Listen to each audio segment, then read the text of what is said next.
Okay, so we are wanting to go to this part, and who's our first game? What is it? Eel versus Tiki, Tiki versus Child, Lego versus Rush.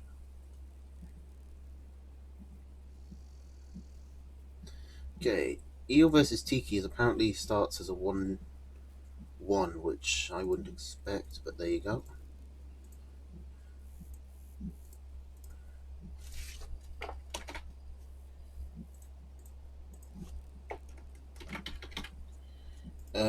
The bands were, what were they? Were the moles and lizards, and the weight is 700, apparently. Ugh, 720.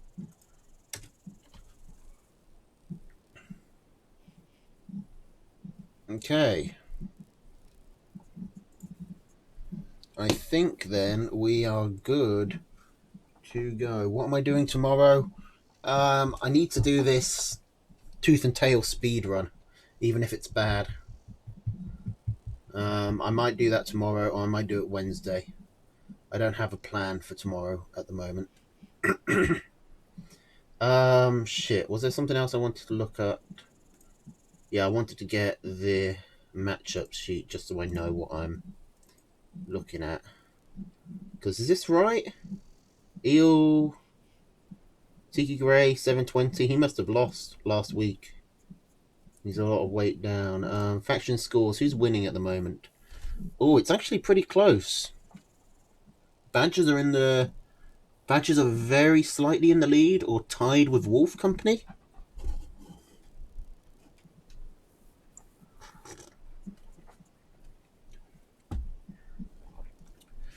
Owl and Fox tied in second, and then Boar is third, but not by a long way.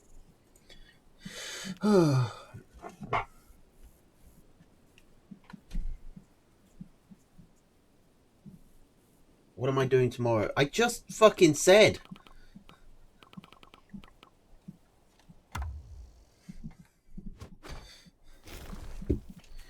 Is my mic... My mic should still be working. I haven't done anything. Yeah. You just weren't paying fucking attention.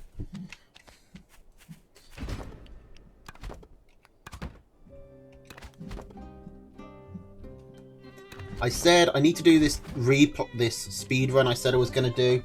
So I might do that tomorrow. I don't have a plan though. I might need an extra day to prepare it. Because I so far haven't had a chance to look at a single speed run to know what the fuck I'm actually supposed to be doing. And I don't want... Oh, for fuck's sake, Lucas. The one that I've been talking about for a month, where I said I wanted to do a speed run of Tooth and Tail story mode when I hit 200 followers. That one. The one that I mentioned several times a stream ever since we got there. I don't know what other game I'd play. Anyway. We got Squirrel, Pigeon, Ferret, Falcon, Cam, Badger against Squirrel, Falcon, Skunk, Snake, Owl, Barbed Wire. What are my manners? I don't know.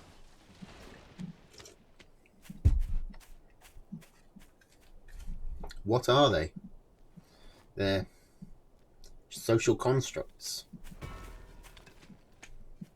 made for the formalization of social interaction.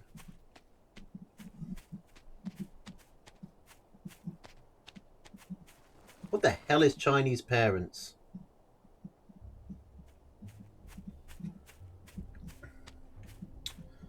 I've actually been wanting to play Root, which has just come out on early access. It's a board game about animals killing each other.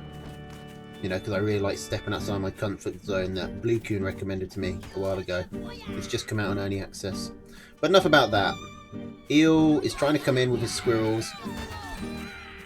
He picks off the wire at the very least, one piece of wire, so that's 10 food, he's up. I don't think he can take a straight fight at the moment though. The extra squirrels will DPS faster than the pigeons can heal, so Eel will end up losing in a straight fight. And Tiki knows that, so he's going to sell his wire and just eco up a bit more, get extra squirrels. Eel is trying to go for tier 2, but he's also gone for 3 farms. This is really greedy. Tiki is coming in. He has a huge army advantage, which doesn't look actually that big, but I know it is because I know how this game works. And yep, this is about what I expected to happen. Tiki can just focus down one squirrel at a time. The pigeons can't keep them alive. And from here, Tiki can just roll over. He can get these warrens really quickly. Eel has one chameleon about to come up, but it's not going to be enough to chase this off. Although Tiki is retreating. I suppose he doesn't need to deal the finishing blow now. He can wait an extra minute.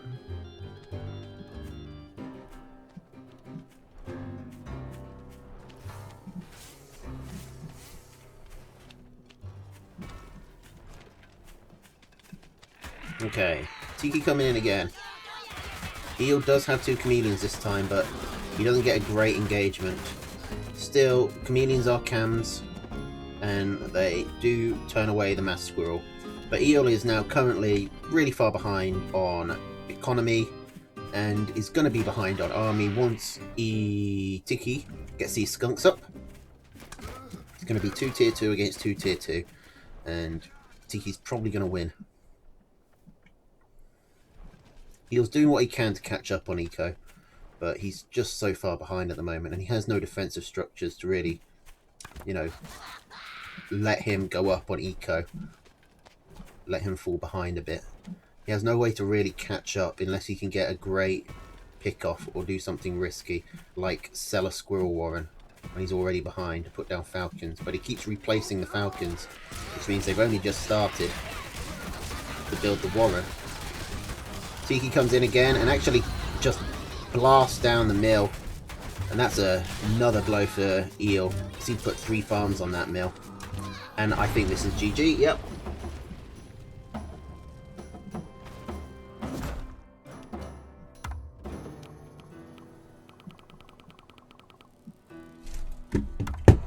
Did Gent do the ping? No, he didn't.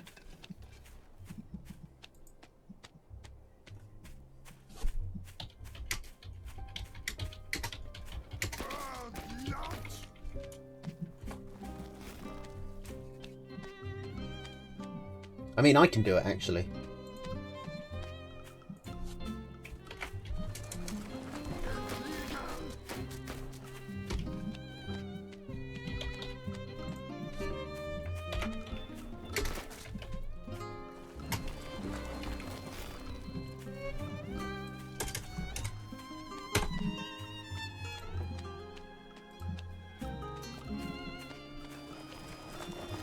Okay, so squirrel pigeon, ferret falcon, cam badger against squirrel falcon, skunk snake owl wire.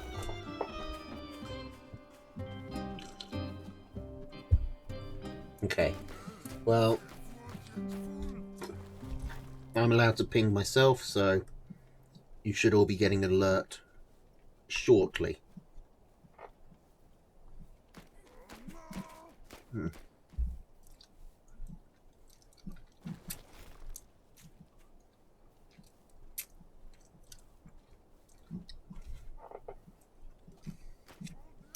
Alright, so squirrels and squirrels so far, nothing too unorthodox.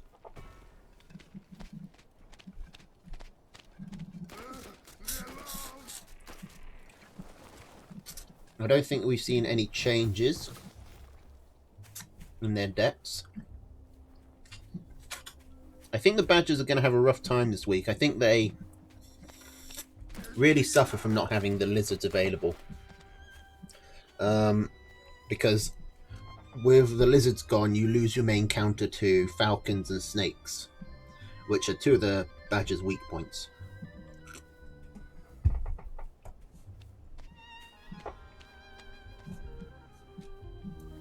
No overlay. Can you not see the overlay? Hang on. Oh yeah, why isn't the overlay? Oh, right, because I changed window. Whoopsie. Oh, and I also need to give Tiki a point.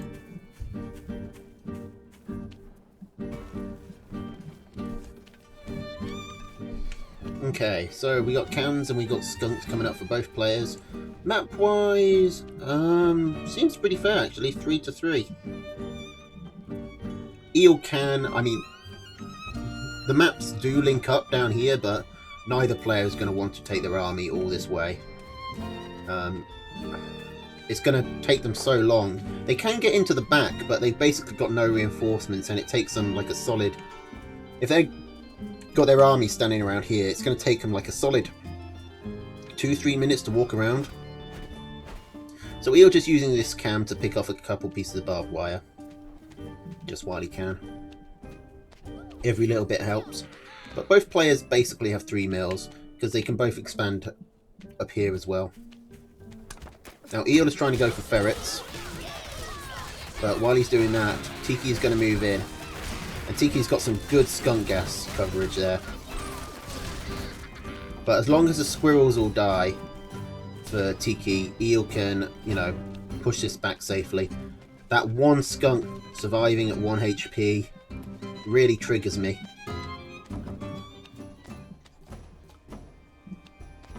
But it is what it is. So that was a good trade for Tiki, especially because he was already ahead in eco while he did it. He's just going super far ahead. Eel really needs to get something done here. He's going for a pretty big army. He's got the ferrets out. He's going for a second chameleon warren. Eel is committing hard to army. He needs to get something done with it. The army value is pretty even. And the ferrets are able to still get in. Pick off a farm? Pick off 2? Okay, that's the sort of stuff Eel needs. Tiki is still ahead in army, but in economy, but still. 2 farms is nothing to sneeze at.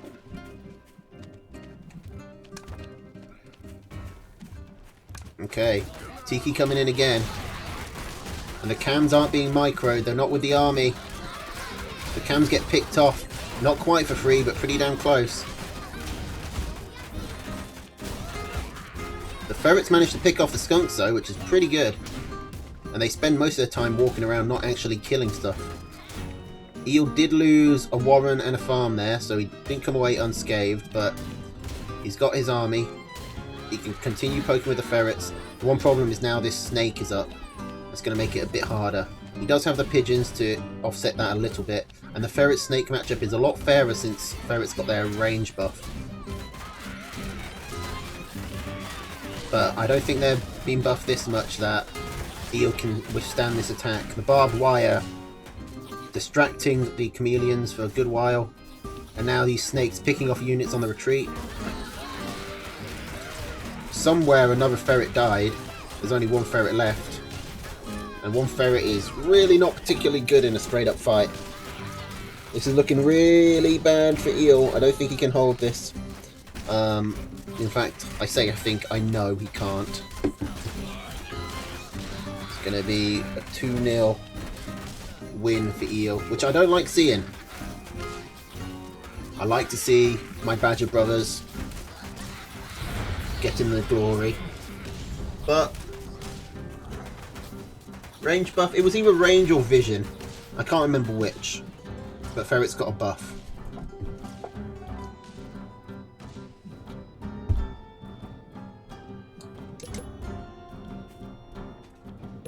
Alright. Good night, Lucas. Didn't know you felt that way.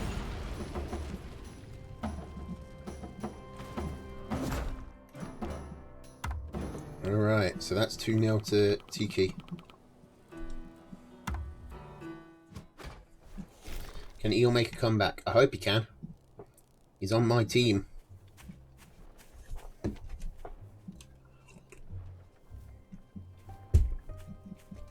Okay. Squirrel, ferret, falcon cam, badger, machine gun. Eel dropping the pigeons for the machine gun. That's a risky move. Not having the pigeons with the badger is doable, but It is risky, especially if your opponent has snakes. And Tiki, I mean, he's staying with the same deck. It's working. There's no reason for him to change.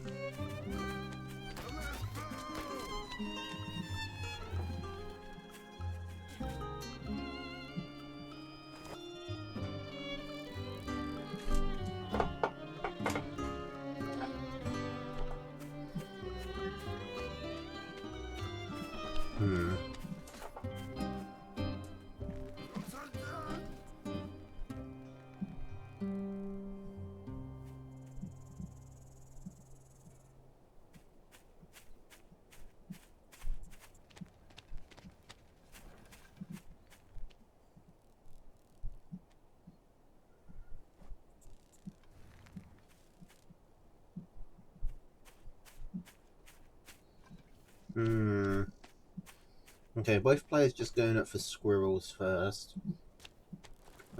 Eel's not got a bad map. These two mills, he has to go a little bit forward, but with his machine guns he can set up a good defensive line.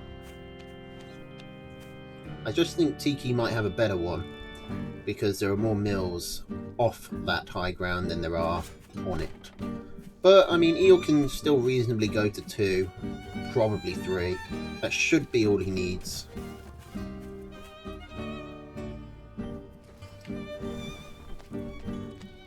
Okay, and Tiki going for the campfire. Skunk's coming out.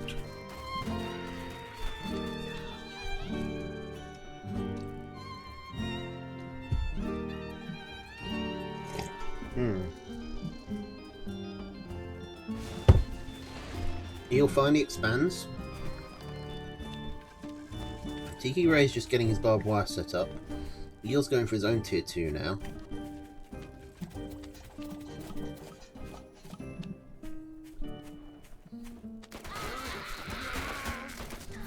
Shoot, shoot, shoot.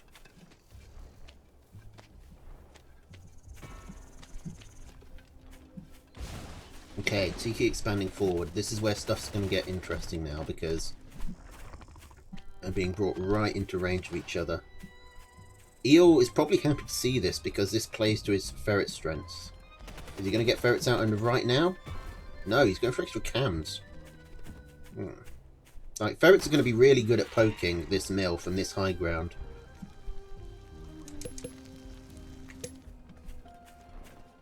That is, if they have the vision. But I guess the same could be said of snakes. Okay. Tiki coming in. He bursts through the machine gun nice and quick. And now continuing to push. Eel wasn't quite ready. He didn't have his cams on the front line. He didn't have them all out. They're coming up now and they are able to chase off Tiki's reinforcements. Tiki was only able to get one farm there, but that's still a big deal.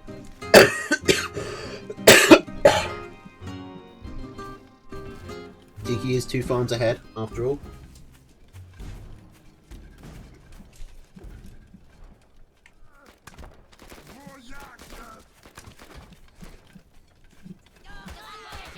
But Eel's still got a chance. Okay, this time he needs to be ready. Again, his units aren't in position before the machine gun's already down, which costs it a lot. Costs a lot of DPS and health. But he does flank his chameleons well, and he gets most of Tiki's army. Keeps 2 of them alive. Does lose 2 in the process, but still, he got more than he lost there. That's a pretty good trade by Eel. It's going to claw him some way back into this. Gives him time for his falcons to build. He's selling down on the squirrels a lot, going for mainly tier 2. I kind of agree with this, since Tiki is basically just going squirrel skunk. But I don't know about going for ferrets. I think the ferrets need some tier 1 to really bolster for them. I don't know if 4 chameleons is going to be enough to take down this squirrel ball.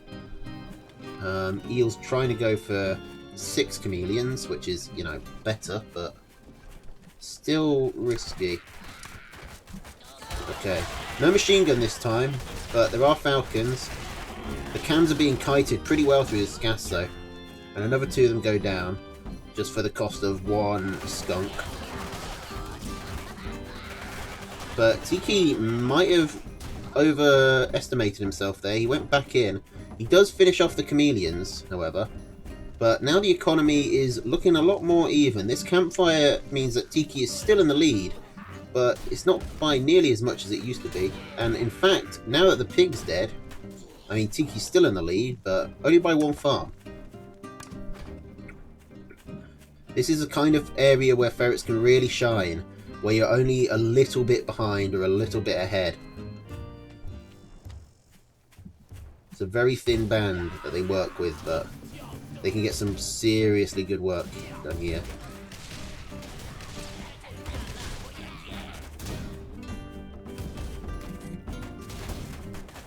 Still, Eel needs to be careful here. He's losing another farm.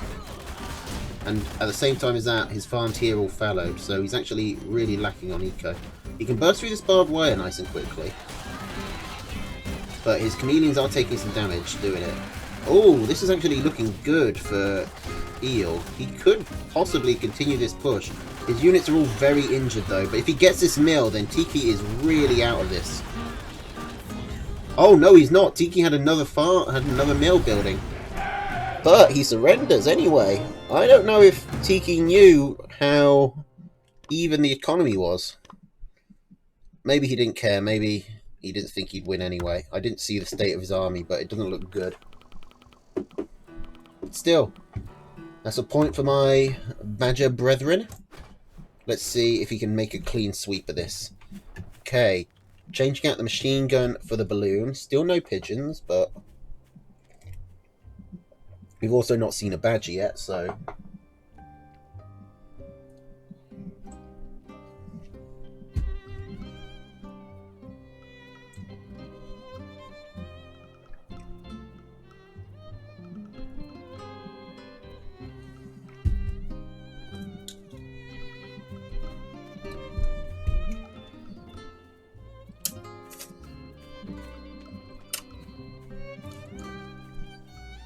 okay. Now, this is another map that could be quite good for Eel. Balloon ferrets here can put a lot of pressure on this mill, which is a place where Tiki is likely to expand to. Now, it's not the end of the world for Tiki if Eel does shut this out, because Tiki can expand down here or over here. But still, it's going to be good for Eel. In fact, Tiki is expanding backwards to begin with. He's seen ferrets come out from Eel several times, so he's probably going to expect it and adjust his strategy accordingly. Maybe against another player he'd take this forward expansion. In fact, Eel isn't taking this mill either. He's also expanding backwards. Guess that makes sense. He doesn't need this mill to poke from it. Okay, Eel just going to get the one piece of wire he can. Or not. Well, he is. He walks into it and does that last little bit of damage.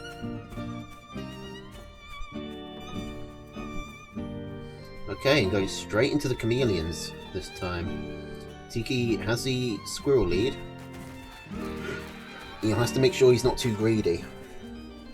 Like, so far, from what we've seen from Eel, he gets really greedy with his second mill at the start. But then, like, really tapers off, and so he puts down, like, 3 farms immediately, and then never puts any farms down later. Whereas Tiki seems to be doing the opposite. He puts down 1, maybe 2 farms immediately. He goes for a fight, and if he wins, then he just ecos up, like, the entire rest of the mill. But Eel playing this one more cautiously. Still ecoing up, still ahead, but still a bit more careful. Okay, Eel has seen the skunks. He's also seen the other tier 2. He doesn't know that it's snakes yet, but he knows that there's a tier 2 on its way. What's his up? He's going to go for more chameleons. I think Skunk Snake is pretty good at dealing with chameleons. Skunk Snake synergize just so well together. I don't think Cam is the answer to it. I think maybe some Falcons would be better. But maybe his plan is to just get the Cams on the Skunks and then let the Squirrels deal with the Snakes. He is going for Falcons now. With both players equaling up at pretty much identical times. We might see a tier 3 this game. Here come the ferrets.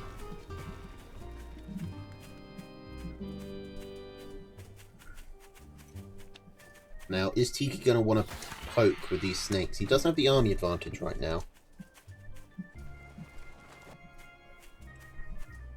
But he doesn't know how many invisible chameleons Eel has.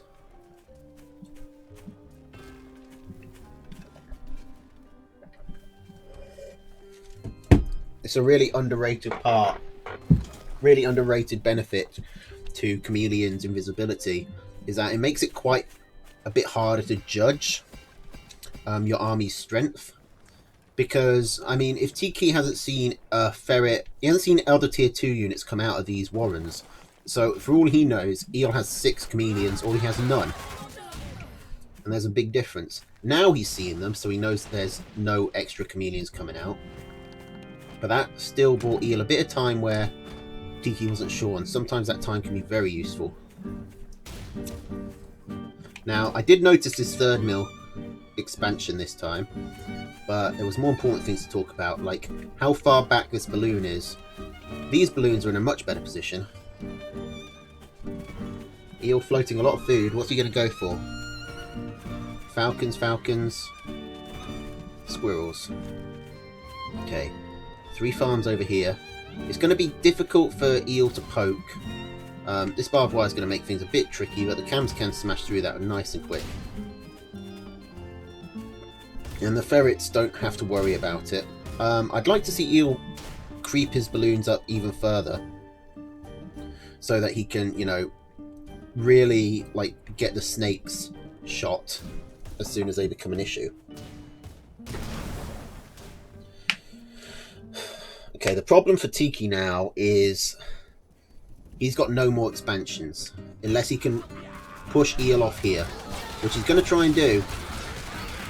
He's got a good load of skunk gas down on these on this tier 1, but the balloons are getting such value. They remain untouched throughout the entire fight. Although I think maybe Eel lost a couple of farms there. I think he had farms queued up. Tiki definitely has the eco advantage at the moment, though. In fact, is Eel has scouted that there's a mill there, but he hasn't scouted that Tiki has taken it.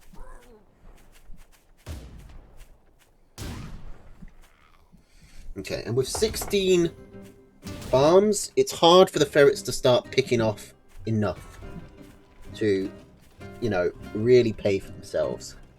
You know, every little bit helps, but still, Tiki Grey can afford a lot of extra tier 1. Now, one of these balloons did get sold, which I don't like. I also don't like that mill getting taken, but the ferrets apparently agree with me as they go down. Let's see if Eel can hold this with only 1 balloon this time. Looks like he might be able to. His Falcon Swarm is doing a lot of work. Yeah, this has worked very well for Eel, actually. He's going to try and counter push. This might be a bit of an overextension. He loses an extra Falcon, gets an extra Snake.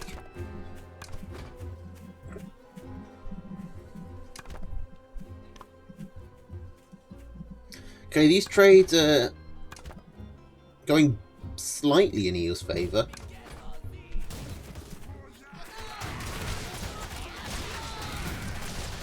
He just needs to focus down the squirrels first. The squirrels and snakes are really the main threat. The skunks can't do anything against the balloon or the falcons, and they can't realistically catch the ferrets.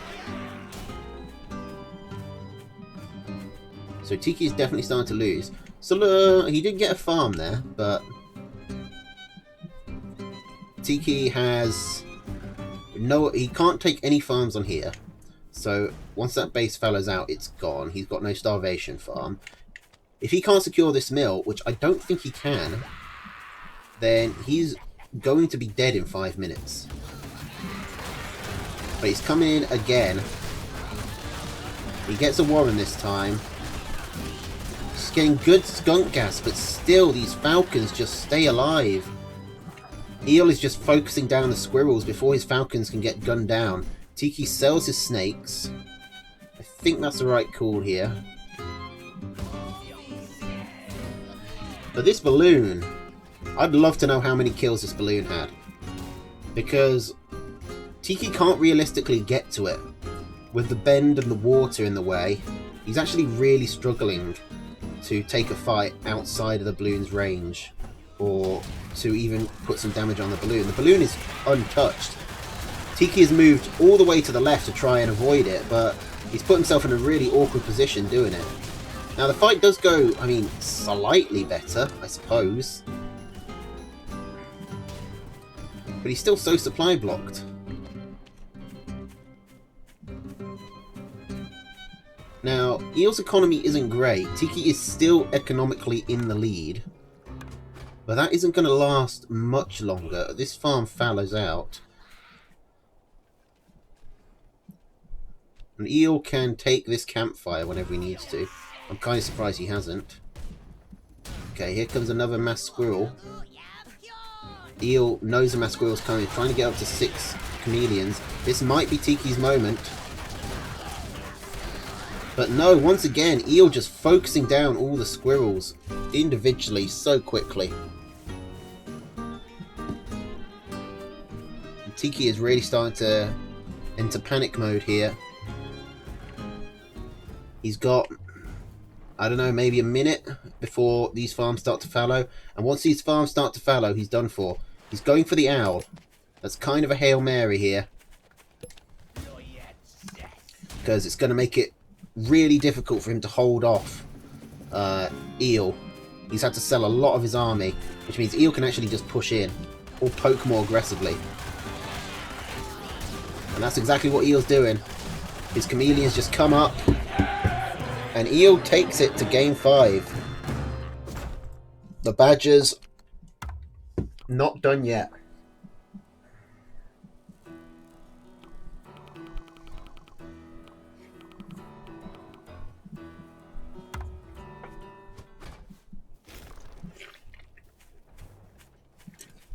Okay. I think these are the same decks from both players. Although actually, no. Was Tiki running chameleons before? I don't think he was. I think it was just Falcon, Skunk, Snake. Yeah, he was running barbed wire. He's dropped the barbed wire for the chameleons.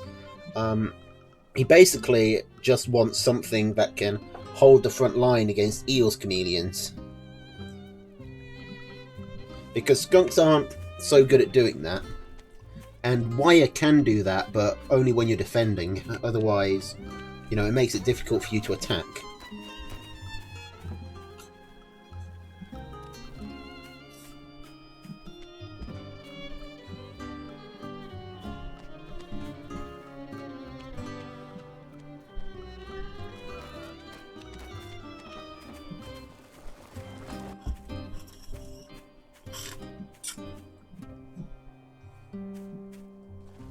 Okay, map-wise, I think probably a bit Tiki favoured. He's got these nice 2 easy mills here. Eon has an easy mill here. But the third mill's, I mean, a little bit out of the way. These are not too far off. But it's going to give Eel a very wide line to protect. He's going to have to watch Tiki coming in this way, and around here. But maybe if he holds his army, you know, somewhere like in the middle of this road here, he can watch all of that. If he can secure multiple mills, it'll be good. Eel's got a chance of getting above the 3 mills, whereas Tiki really doesn't. I mean, I suppose he could take this mill, but that seems impossible against ferrets and balloons. Like, a balloon up on this hill, I think ferrets can almost reach the mill from this corner. Okay, well, Eel's coming... He's getting attacked right now. Tiki's coming in with just squirrels. He's got the defender's advantage, but he's also really lacking in squirrel numbers. Tiki might have just planned this well, but his commander goes down. He's not going to be able to focus fire anymore. And that means one Warren is all he's going to get. Now, that's not nothing, but it's better to lose a Warren than a farm. Especially in this stage. Or at least, while there's no moles around, it's better to lose a Warren than a farm. Against moles, it might actually be better to lose a farm than a Warren. Oh, and speaking of, Eel's coming in. He's going to pick off a pig. How many squirrels is he going to lose in the retreat, though? That was at least 3. But, I mean, he does get back. And now Eel is a farm ahead. This is a very weird spot for a balloon. I mean, I've doubted Eel's balloon placement last game, and it worked out. So, I'll trust him, but this is not where I put it. And it's also really triggering my OCD. Because now you've got, like, an unused square, and the boxes don't line up.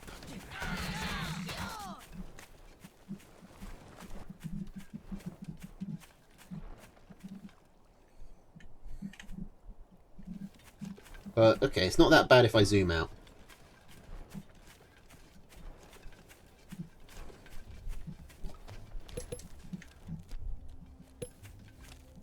Okay, Tiki farming up hard. Eel not managing to scout it. But Eel going for his multiple tier 2s again. And he's not too far behind. He's only 1 farm behind.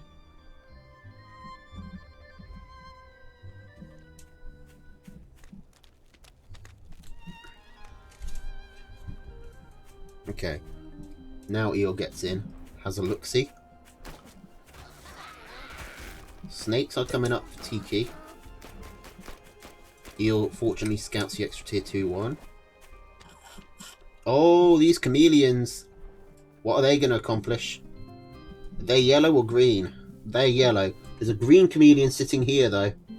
Oh, 3 chameleons just hiding away behind enemy lines.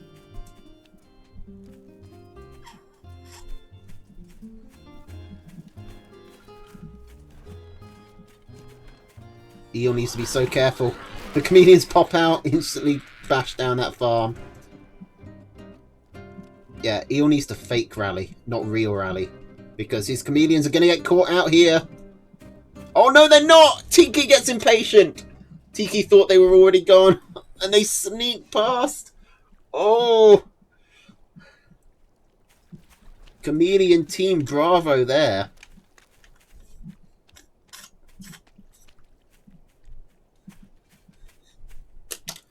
Chameleon Ghost Recon. I mean, they just snuck past. That was perfect. 3 agents in, 3 agents out.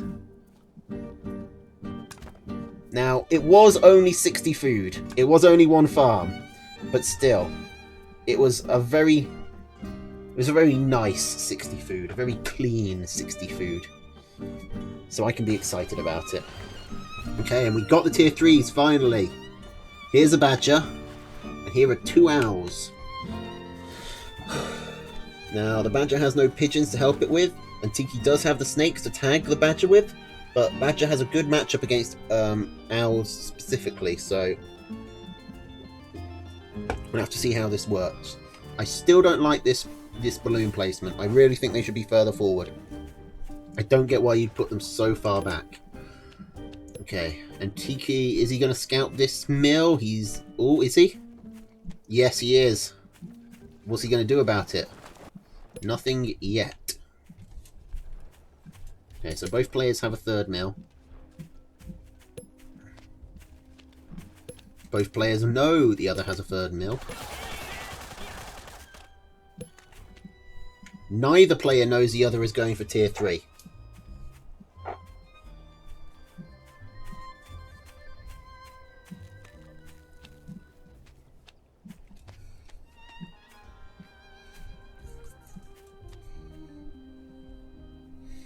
Okay. Tiki going up to 4 snakes, 4 falcons, 4 cams, but only two skunks. Eel has quite a lot of tier 1, 27 squirrels coming out. He has a ferret, 6 falcons, and 4 chameleons. The badger is out before the owls, ever so slightly, but the owls are not far behind. And then Eel just doing what poking he can. He's definitely seen the mice now. Let's see how this goes. Eel technically has the army advantage. One of the owls goes down immediately. The other goes down just as quick. The badger is untouched, untickled, unperturbed. And now Eel can just roll over. And Eel does it! The 3-0 comeback to clean sweep the Owl Tribe. Congratulations, brother.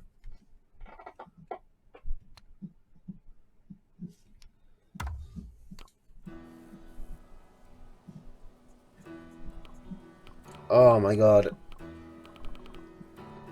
I mean, Tiki really sent his owls way too far forward there. Maybe he was trying to tank with them, but it did not work out well. Okay, so let's keep the Tiki Grey going.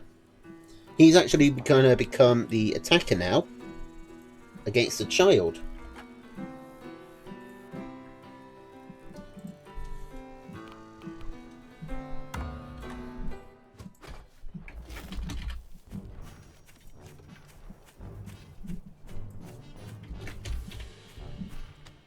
I think Child is repping, what, Team Fox?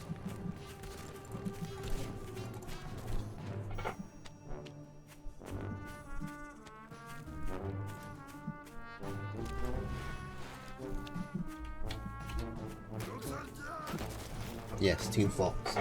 Is that overlay messed up? It is. Too tilted to think clearly after the 4th game. Yeah, You are a player who tilts. I was expecting it. I didn't want to say it out loud. Yeah, why is this box off?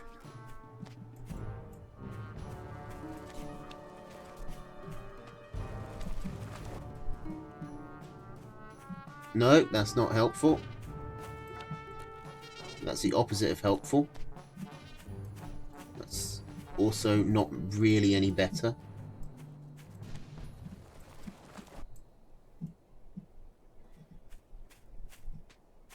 Why is the overlay got messed up? I can't let this go.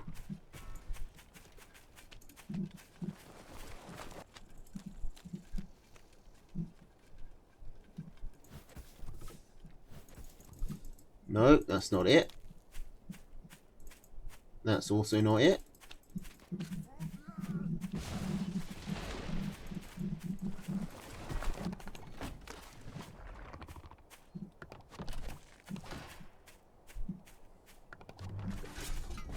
Is that it? Oh yeah, he has a 1-game advantage. How's the overlay looking?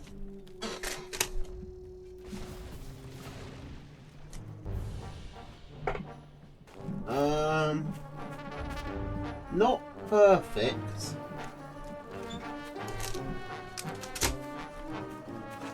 But not far off.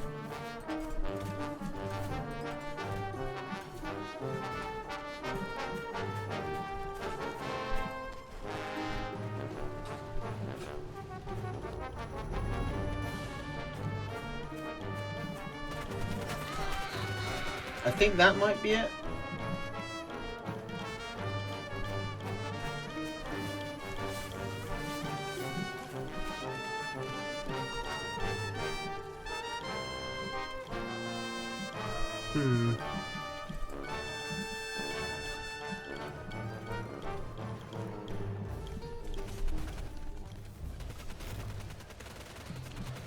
That'll do. And there's also stuff going on that I should probably commentate. Okay. So, what did I miss?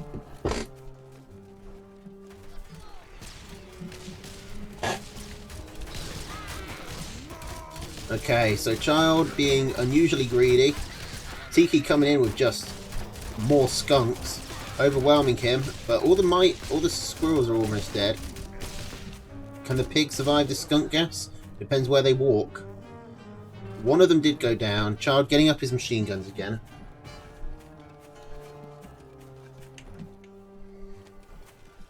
Okay. And at this point, the extra skunks should help Child a lot. Child was really far behind in army for a while.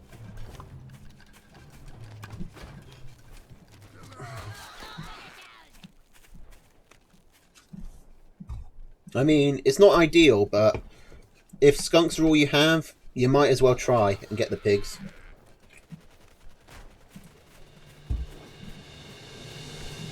It's not like Tiki would just walk. I mean, Tiki had time to walk away if he saw reinforcements spawn. And so we might as well kill some pigs while he has the chance. But yeah, he actually ended up losing a skunk there, so it didn't work out perfectly. Okay, Tiki going straight for 2 owls. One already built. Or at least the Warren is. Child is really far ahead on army, but has not scouted these tier 3s. Has not scouted much, actually. Like, he's seen the farms, but he hasn't penetrated deep into Tiki's territory. Now, Child with 4 falcons and 4 skunks, plus the machine guns, should be able to hold off the owls for at least a while. He sees them now. He knows they're on their way. He can eco up pretty greedily here, I think. That's probably the way to go. Because you want to be able to afford the units that you lose to the natural Owlpoke. I'm not sure why he's selling machine guns. That is the opposite of what I would do. He's going to push in. This could work. The mice all do come through one choke point and do get picked off fairly cleanly. But Child is out of squirrels, though he has got 3 farms doing this, and he's got a lot more falcons at the moment. If he can get onto Tiki's falcons, then suddenly his falcons are the only air force on the field. And Tiki's going to lose his mill, but he has got his second owl out. Child might want to consider retreating. This is actually... I did not expect that attack to go so well for Child, but he's crushing it.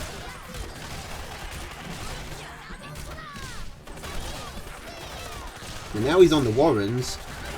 He picks off one of the Falcon Warrens. There's no way Tiki's going to be able to rebuild that. He's already supply blocked at the moment, but it's also like annoying that he doesn't have it to sell. And now Tiki's starving. He's still got the owls, which are probably the best unit to have in starvation. But if he can't get rid of this last falcon, then he can't do anything. And Child's going to take the first game. And with his 1-game advantage, he's already on match point.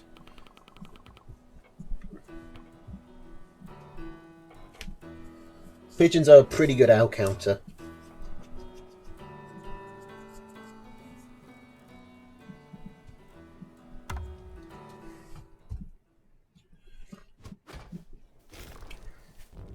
I'm pretty sure, like, Child's obviously planned this deck around the owls, because, I mean, Pigeon, Falcon, Skunk, Machine Gun is a pretty much as good an owl counter as you could get within the limitations that this tournament imposes upon you. So you can't take a Badger, you can't take your own owls or any other tier 3, you have to take Fox. And, you know, you can't take lizards, although I don't think you would anyway. I think squirrels are a better tier 1 counter than lizards are, because they got the range and can kite somewhat, or at the very least can hide behind their defenses and their skunks and falcons and whatnot.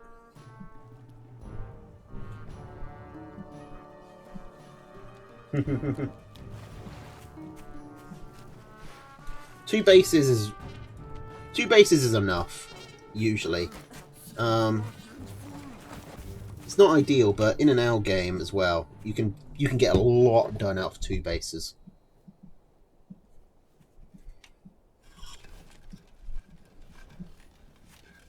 Okay, this map, both players are pretty much on 2 bases.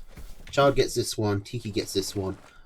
These two are a bit more out of the way. It shouldn't really go to anyone. Yeah, I don't think either player will be able to hold those. I guess they're closer to Tiki than they are to Child, but they're still not easy for Tiki to manage. Although I guess if he takes this and he holds his army here, Child can't like go around here without leaving himself open to a base race. So I guess this is Tiki favored.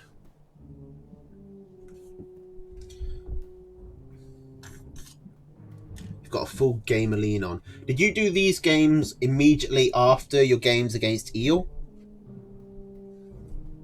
Like, were you still... Do you still have that rage bubbling inside you?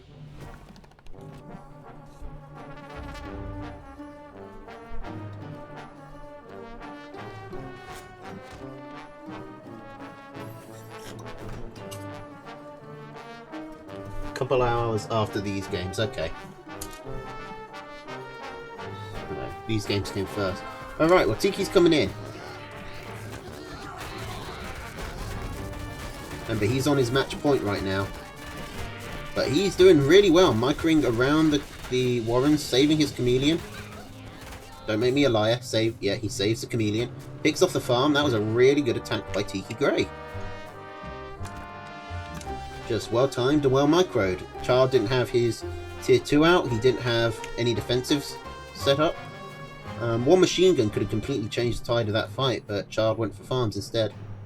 And now Child's going for a sneaky mill. Tiki just healing up his cams. They heal up very quickly. They get triple regen, plus putting them in the water.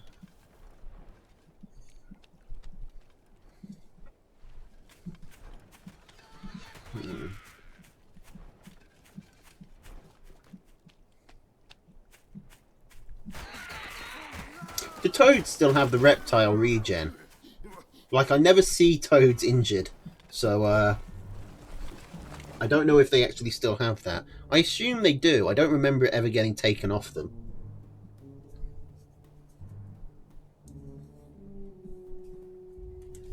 Oh yeah, keeping the tier 2 alive in your early engagements is huge, because you're not at the point in your ecos yet where you can just throw away 60 food. 60 food is a sizable investment.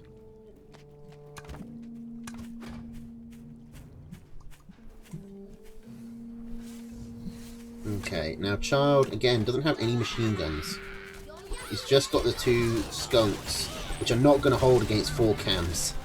The pigeons are basically just wasted DPS at this point as well.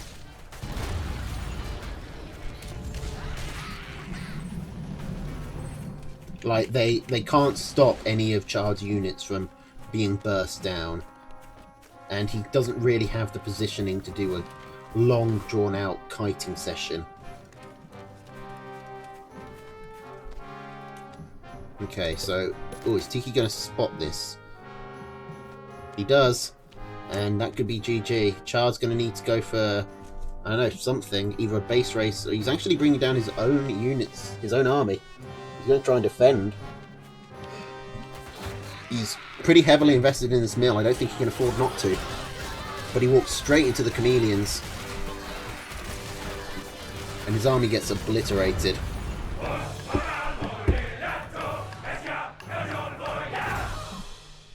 And the crowd was very excited about that.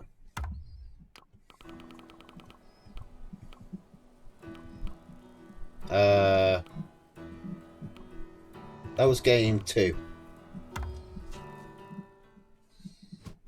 Okay, here we go. Tiki needs to hold on with his one last life. Child needs just one more win. One big mistake from Tiki, and this is all over.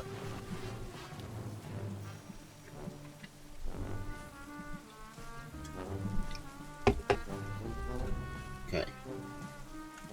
Squirrel, Falcon, Skunk Cam, Owl Wire against Squirrel Pigeon, Falcon, Skunk, Fox, Machine Gun. No changes coming up. Pretty good base for Child to start off with. 2 fairly close mills. Tiki has one close mill. It's a bit hard for him to get a third. Not impossible, though. If he expands down here, and he puts just some wire out here as far as he can, then he'll know if Chard wants to attack down this way. So he can swing round. Which, because of all these roads, shouldn't take him too long. It's still tricky.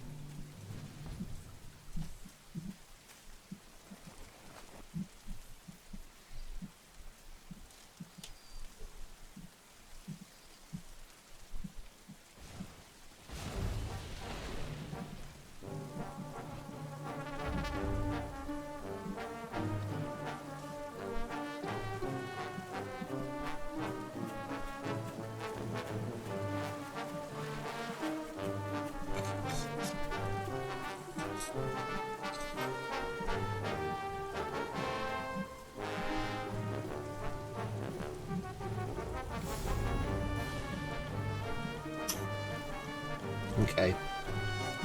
Both players expanding. Chard putting his Warrens really far forward. Chard is known for his aggression. He's pulled it back a lot in the last few months, but I mean, it's still there. Except now he uses it sparingly enough that it occasionally catches people off guard.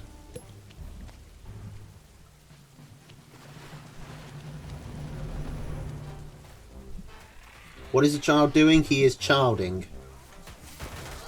He's going to get the pig. Is this going to work? He's got more squirrels.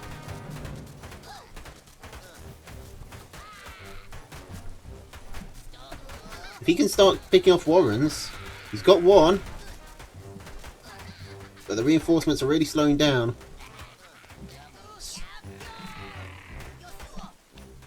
Okay, the reinforcements have dried up for Chard, at least for the time being. He's going to have to re-rally. But now Tiki has his skunk out. Chard is moving in with 3 squirrels. That's very optimistic of him. I feel sorry for this little squirrel here who's just managed to march all the way across. Okay, now Chard's in some real bother. Because he's got to hold this push with only squirrels. If he gets a machine gun up, he can do it. He just needs to keep pushing. His best defense is a good offense here. He needs to push out of the skunk gas and focus down the squirrels, which is what he does. And he is able actually to survive. Now, Tiki is going up to 10 farms, but he already had to rebuild that farm once, so... I mean, did that attack work for Child? He didn't win the game. I think it worked, but he overstayed his welcome. I think if he'd left after he got the first Warren, he would be ahead. But he kind of let Tiki come back into it. Now, fortunately, he does have his own skunks up, but oh no, he's not going to be there. He needs to burrow back now. In skunk fights, like, whoever gets the first puff of gas down is a huge advantage. And Tiki is actually able to pick off all of Child's squirrels. None of the tier 2s die, so that's something. But losing 9 squirrels is not nothing. That's 180 food.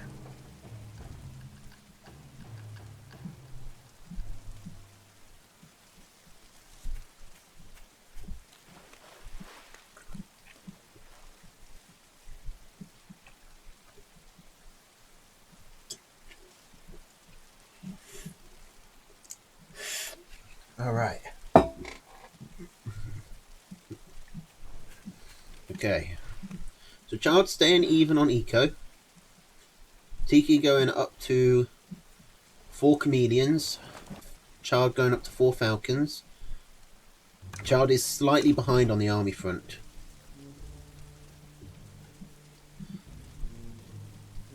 But he's managed to have an even economy.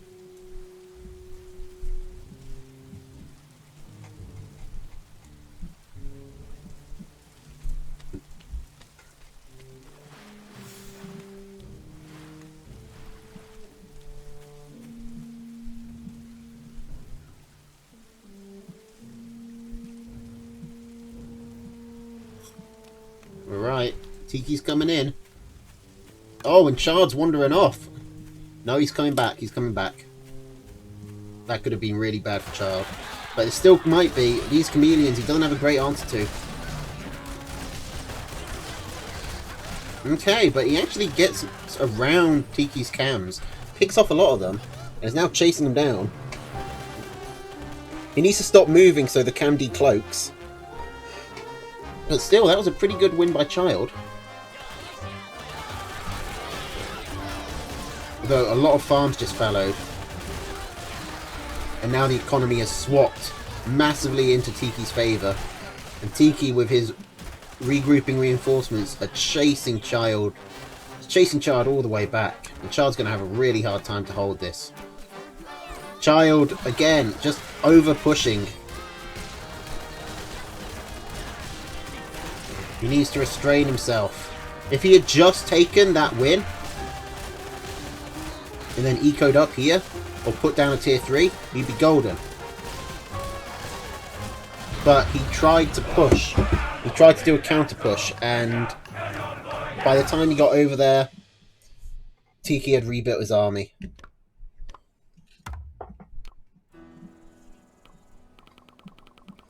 Okay, so it's 2-all. We're on match point. Tiki has brought it back. Can he finish the job? Child has dropped the machine guns to put in... is it chameleons he's put in? Yes, I think it's chameleons. I imagine for much the same reason we saw Tiki take chameleons against Eel. He just wants something that can hold the front line. Better than skunks.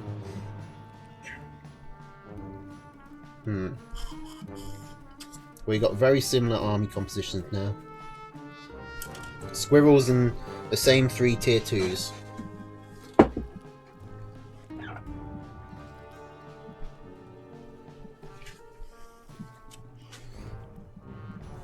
Which team are you, Mochaccino? Aren't you Team Owl? Yeah, you're literally the leader of Team Owl.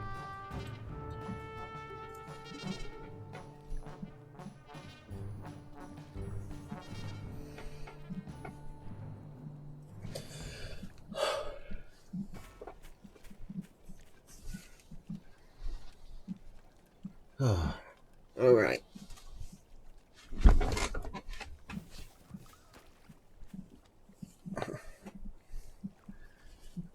I mean, Chard had the pigeons the last 2 games, it didn't help him. But Tiki hasn't brought his owls out the last couple of games. Like, I think Chard actually wants Tiki to go for owls here. I think the owls are actually, like, they don't recoup their cost enough for Tiki. So they're actually more of a burden if he builds them.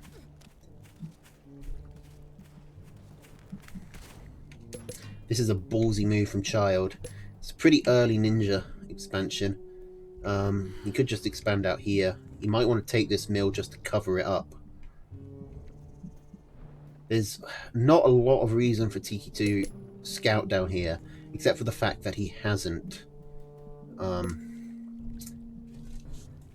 If you're a player like me, you just want to fill in the map. If he sees that Chard hasn't expanded by, say, the 3rd or 4th minute, then he's going to start suspecting a ninja base. And the obvious first place to look is this whole dark section of the map.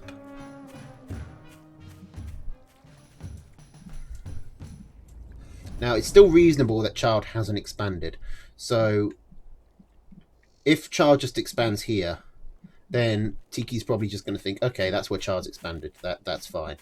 And then Chard can get away with putting... He's put 1 farm down here. He can get away with a bit more. Because this is where Tiki starts to, like, have his spider sense tingling. That maybe something's a little bit up. And that said, he hasn't expanded either. He's just taken this campfire. He's not actually put down a mill yet. So, Child is still not actually... Chard's acting within the realm of rationale, you know. If you haven't seen your opponent expand, then you probably won't want to expand either, because you'll be going 60 food behind on army. Okay, Chard trying to take down these barbed wire, but it's getting flanked by the cams hard. Okay, he needs to get out of there. There's a great cam trap by Tiki. The child walked straight into. He's going to go put down some farms. And now Tiki's going for a looky-loo. He's going to immediately see it. He's going to rally anything over there. Nope.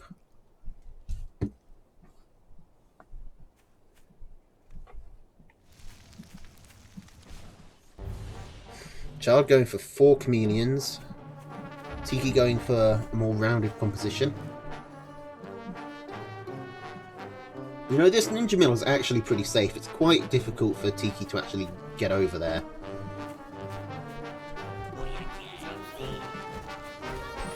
And if he does, then it leaves him very wide open. Child not really doing that the right way. He pulled his cams back and sent his squirrels forward. That, I mean, he got the barbed wire, but that's not really how he wanted it to work. And now Tiki's going to punish this.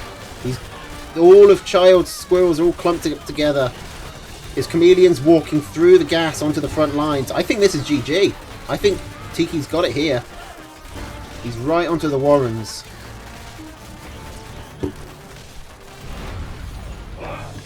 That was a big blunder by the Child. And Tiki goes up to game 2. 3 points. Attackers win. Okay. So what we got now? Lego Man versus versus Rush. Okay, and this is a 2-0 lead for Rush. No one who started with a 2-0 lead has actually managed to win. I don't think. At least not yet. We'll see if maybe Pigeon could be the first. I hope he is. He's on my team.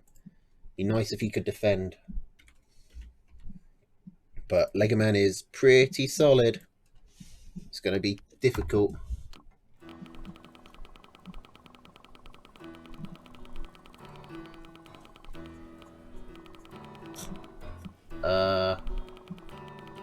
Wait.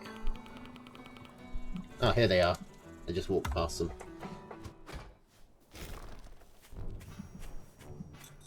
Alright.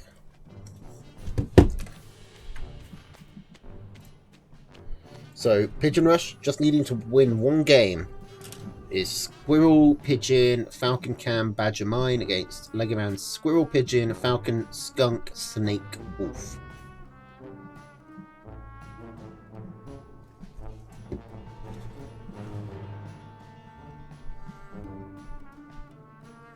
What's your problem with my replays? Okay, now something that Pigeon Rush... The most frequent 2 mistakes we see from Pigeon Rush are a lack of scouting and too much greed. So we'll see if that happens again.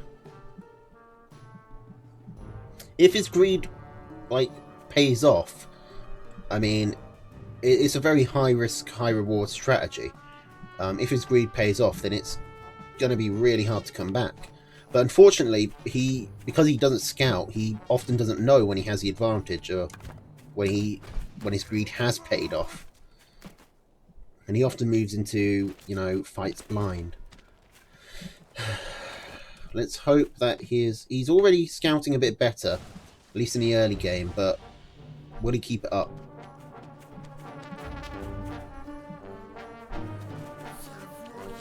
There are no moles, you don't need to worry about this. You need to go scout.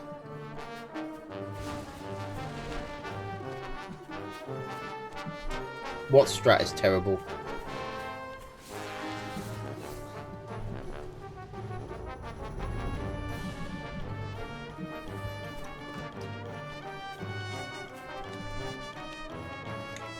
Okay, this is probably a better map for Lego Man. Actually, Pigeon Rush probably won't have the opportunity to be too greedy here. He's only got 1 mill to work with. This mill is right on the low ground outside Lego Man's expansion, so it's going to be very hard to take. Lego Man can get up to a 3rd much easier.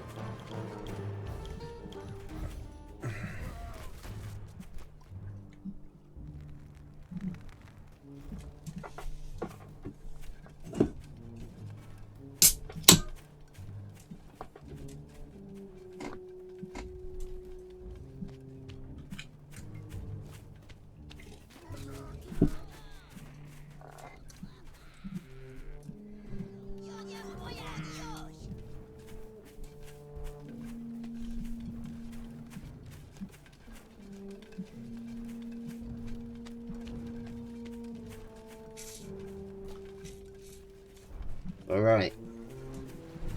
So far, just squirrels for everyone, although Legoman is getting out some skunks.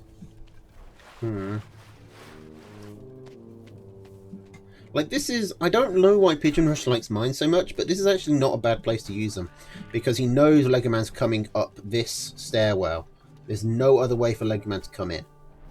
Well, I mean, he could. Legoman could bring his army all the way up here and then come around. But that's not gonna happen. So Pigeon Rush can just spam mines here. And I think he can bait Legoman into engaging. The problem is he's missed his opportunity. He needs to put the mines down while Legoman isn't scouting. Oh, and a brave sell there. Selling his squirrels while Legoman's right outside his base. Getting the kill is a big deal there. It means that he's not under danger of being attacked imminently. Legoman has to respawn and then catch back up to his army, and probably have another scout to make sure that he's not moving into a trap. But he is moving in, and where is... Oh, Pigeon Rush was over here. He wasn't able to burrow back because he was by the cabin. And that's 3 farms dying. Probably 4. Not to mention all the gas that's gone down. This is such a terrible engagement for Pigeon Rush to take, but he can't afford not to. All of those squirrels are dead. Oh, wow. This went really bad really fast.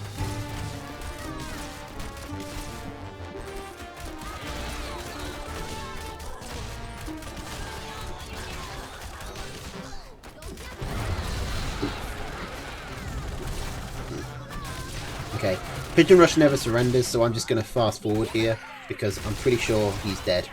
And by pretty sure, I mean 100% sure.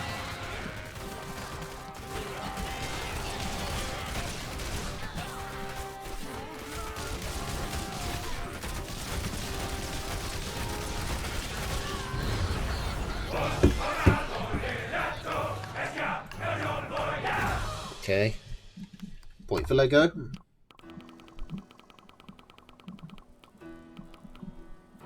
I mean, that was just such bad timing for Pigeon. He was away and he was being shot at by the cabin, so he couldn't burrow back in time. And then his army had to get through that tiny choke point that was filled with skunk gas. It was just a perfect storm of bad shit happening. There wasn't really a mistake that Pigeon Rush made in that game. Okay. So Pigeon Rush has dropped the Falcons and the Cams. Gone Skunk Snake instead. This is my preferred Badger loadout. Skunk Snake with Badger. Although I don't usually run the... I don't run the mines anymore, but I take a defensive structure with it most of the time. I don't think rallying without any units is actually a strat. I think it's just something they do because they want to click buttons and they're bored. But I see the harm in it. And sometimes it works really well. Like, doing a fake rally can actually really psych out your opponent. Especially if they know you've got lizards or chameleons or something like that.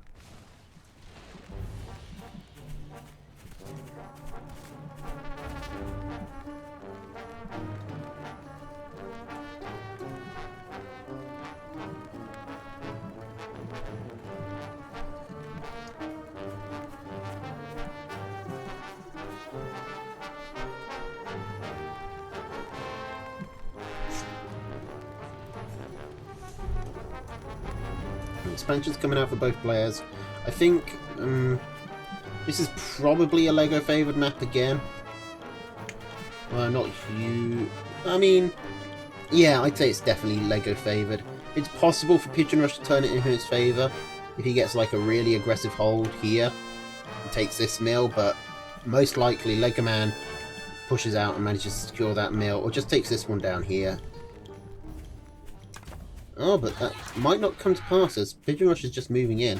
He does have the army advantage at the moment, but he won't by the time he gets there. And his commander's going to go down. He needs to be really careful here. He's focusing the squirrels quite well. But the reinforcements for Legoman are coming up. He takes off the focus fire. to go for the Warren, and unfortunately he didn't have enough to burst it down quickly.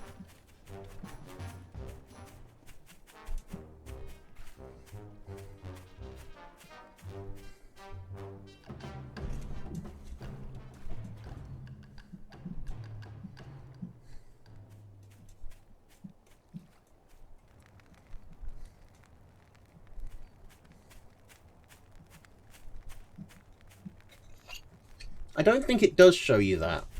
Because, I mean, you could have 100 squirrels and still, like, rally without rallying any units. Because you've got...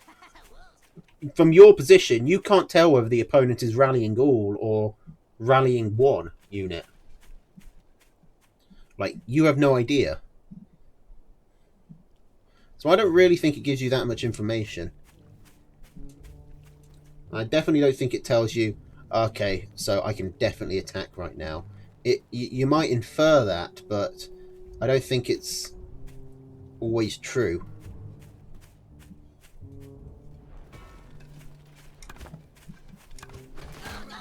Okay, so Pigeon Rush being greedy, but is fortunately scouting a lot more. He should get away with this greed, I think. He's already ahead an army.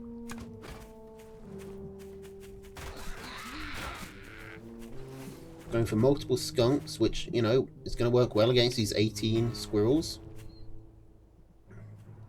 Legoman's selling to go up on more economy himself.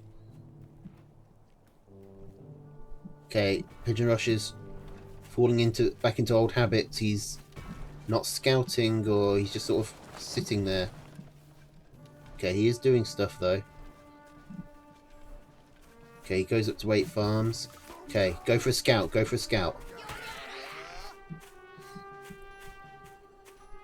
Okay, this is good. No, wrong way.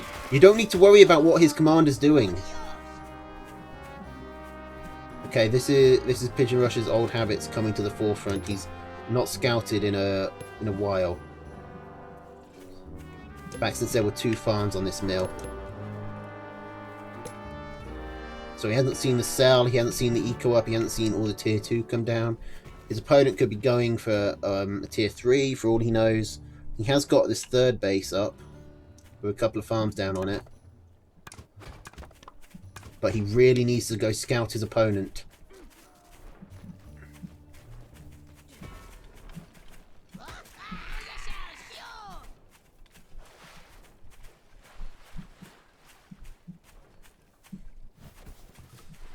Please go scout.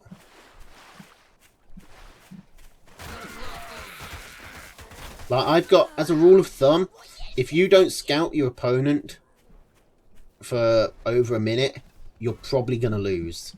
Because that is just so much time for them to do whatever they want. They can be as greedy as they like.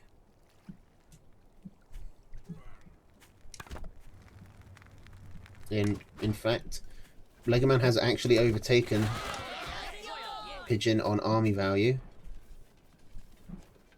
He's gone for 6 skunks, 6 falcons. But Legoman has not scouted this bottom base, though. But Pigeon Rush needs to start putting this eco back into his army. And not in just tier 1. He has got 6 skunks and 6 snakes. Which isn't nothing.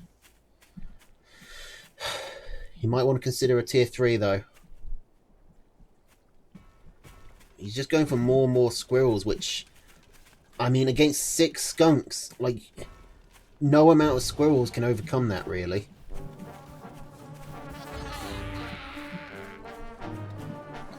Like, I feel like Pigeon Rush is really picking the wrong units. Okay, Legoman's trying to move in now.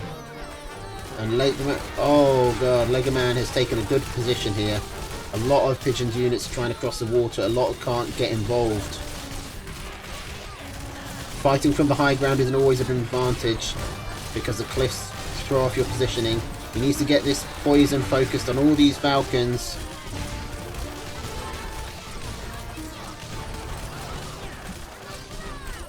There's still 1 falcon up. Pigeon Rush needs to go start selling.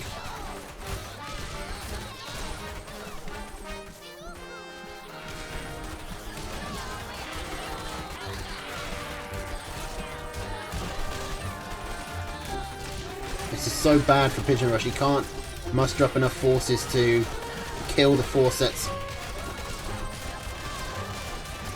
Killing him. And he's just going to get rolled up and rolled over.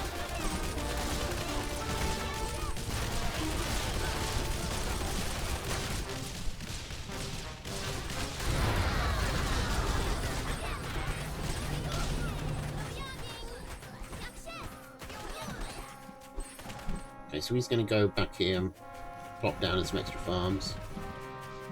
But Legoman knows there's only one place he can be.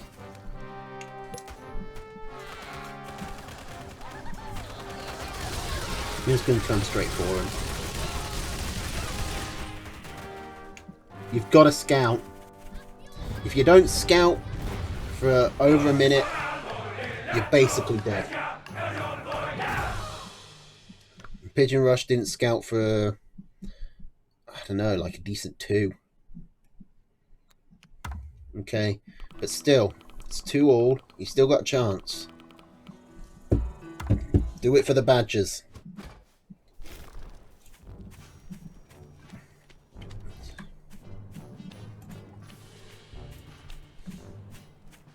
Okay. Squirrel Pigeon, Falcon Skunk Snake Wolf against Squirrel Pigeon, Falcon Skunk Cam Badger.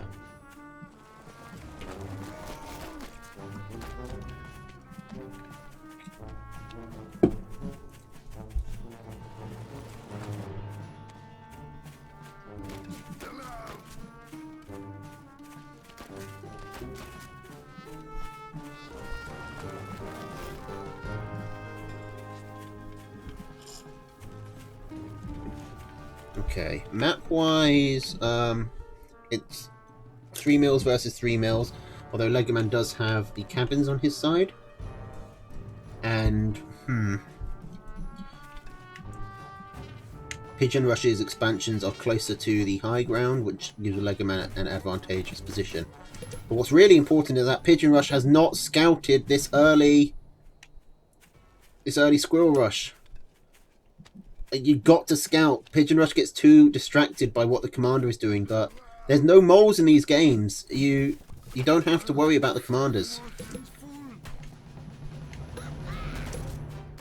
And now, I think Pigeon Rush might just be dead. I think this rush has already got too much steam.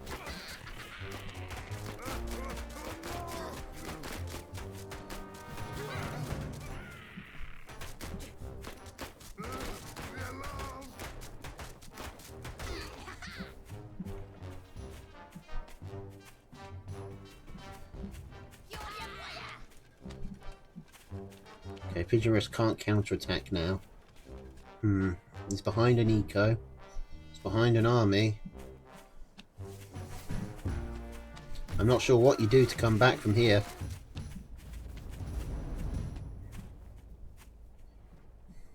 This was a well-executed rush. Just the two mills are so close together that these forward warrens meet. Like, these warrens are nearly in Pigeon's territory. They're so close.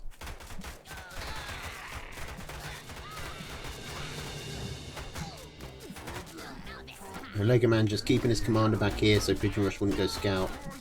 I'm thinking this is it. This is probably GG.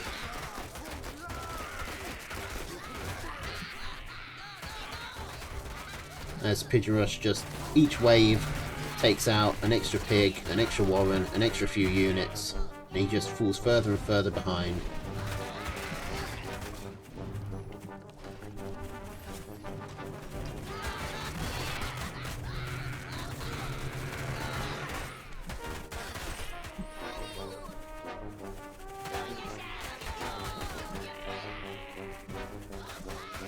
And Legoman's selling all his squirrels just to go into snakes. He's pretty much just flexing at this point. It's kind of BM, but Pigeon Rush is kind of bringing it on himself by refusing to surrender when he's quite clearly beaten. And extending out the game for another, like, 3 minutes. Because that game was over by, you know, That game was over by minute 2. It didn't need to last 5 minutes. Alright, unfortunately, the Badgers, we take a loss there. Okay, and so now we're going to...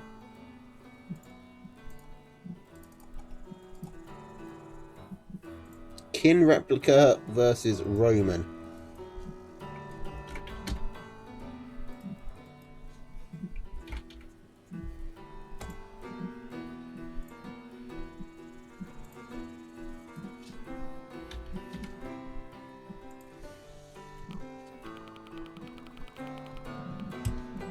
Where Roman starts with a 1-point advantage.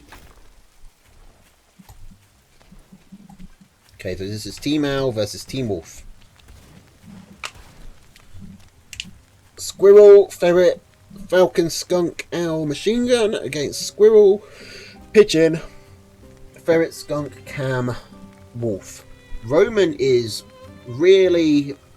has not got a lot of anti-air at all. He's got one unit that can shoot up, and it's squirrels. That is a big risk against a player you know for a fact is taking owls.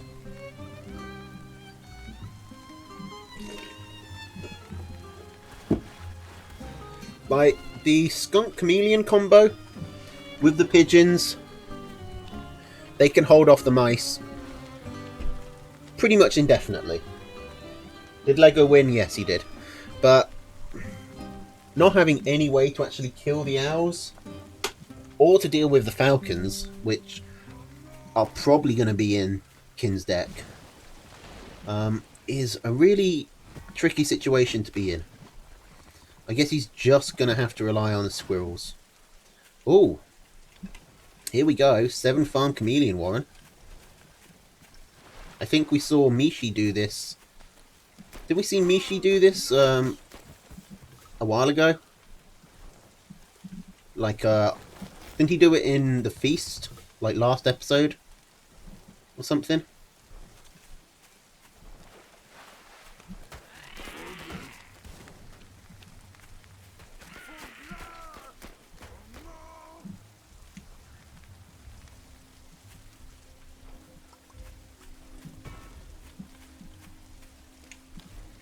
Okay. What I'm really interested in, frankly, is the Ferret v Ferret fight. You don't get a lot of Ferret v Ferret matches. Interesting to see when they do happen. I'm surprised Roman isn't microing his chameleons over. Now he is. Kin saw that though, so he's gonna quickly pop over and just make sure nothing's amiss. Oh, he decloaks the cam. Is it gonna get away? Just... oh, Roman wants to come back in. That's risky, but he's actually getting some decent damage done on the retreat. His chameleon decloaks at half health and too far forward in front of the squirrels to have any support, but he does at least kill a farm, so that's something. It's not a great trade still, and he's very vulnerable to a counterattack right now, but he got something.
Alright.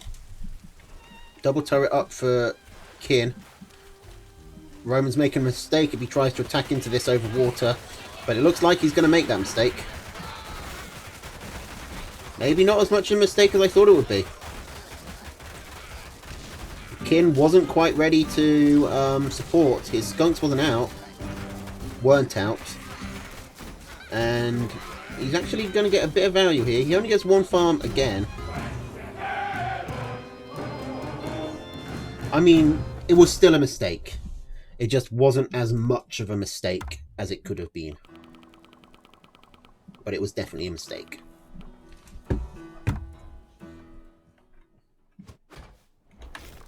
Okay, so Roman tries to go for a tier 1, a 1 base all in, and it doesn't quite work. Oh, here we go. So Roman mixing up his deck. Squirrel Pigeon, Ferret Wolf, Wire Artillery. Not a particularly strong deck against an owl, but interesting nonetheless.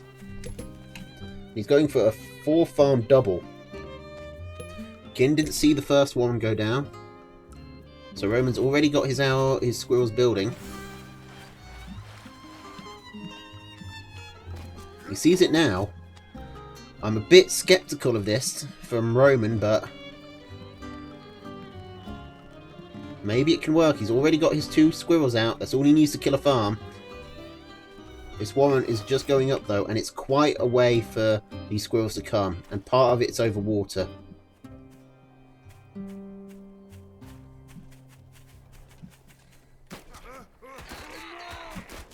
Okay, Roman needs to focus fire the squirrels here before they can all get up.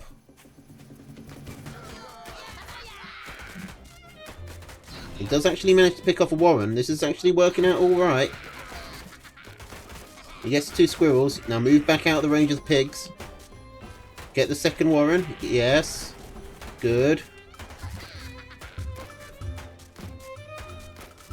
Okay, this is actually starting to work out some value. In fact, if I was Roman, I would seriously consider taking this mill. Oh my god. Roman, why did you stop rallying? Why were your squirrels just here? Why did you stop rallying? Roman got so much done there and then bottled it at the... He just needed to get that pig, but he bottled it. He threw. Now Kin, despite losing the warrens and the machine gun, is going to have the chance to rebuild and won't have lost any economy. In fact, will have spent that entire time ahead in economy.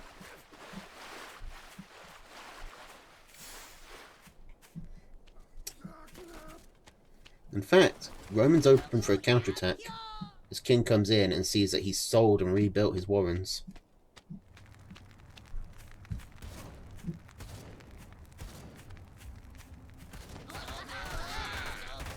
But the cabin's going to hold him up a bit, even pick off a squirrel.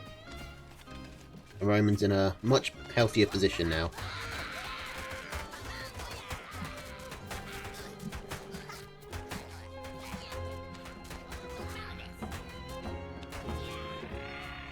Ooh, that squirrel just surviving.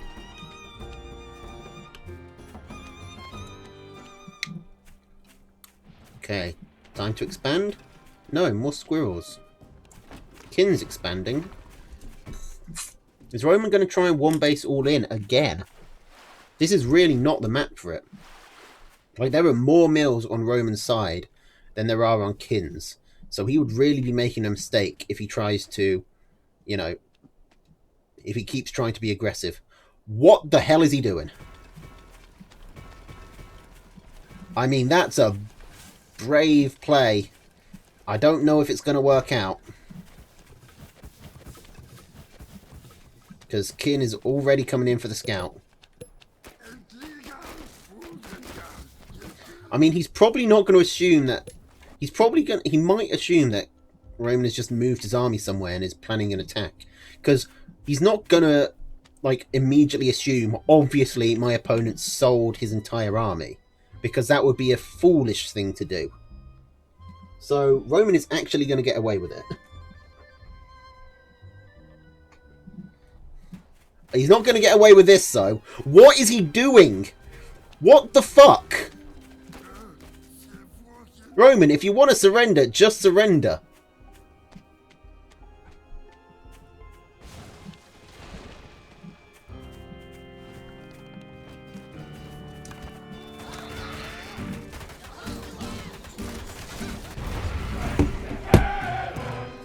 Why? Why on earth would you do that? I am flummoxed, flabbergasted, bamboozled, baffled, mind-boggled. Like, you were 2 farms behind because you just never chose to expand.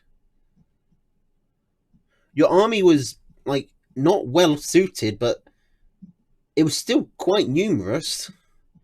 And you had time to adjust. Why?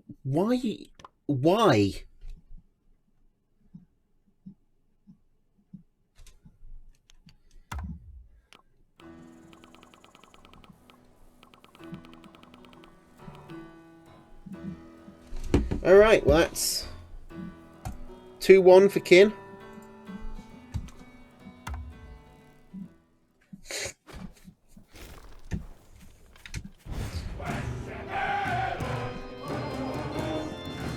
Did that count? Did Roman seriously just give up?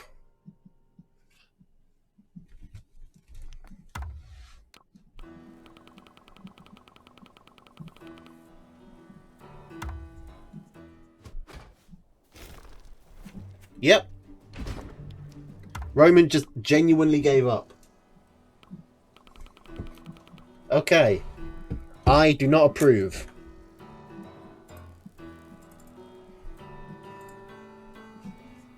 I look very, very poorly on that. Roman has lost a lot of respect in my eyes.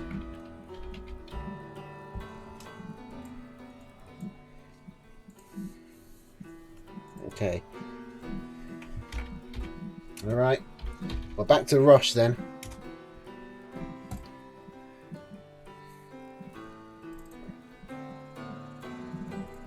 I do not approve. No, I definitely do not. That is an absolute bitch move.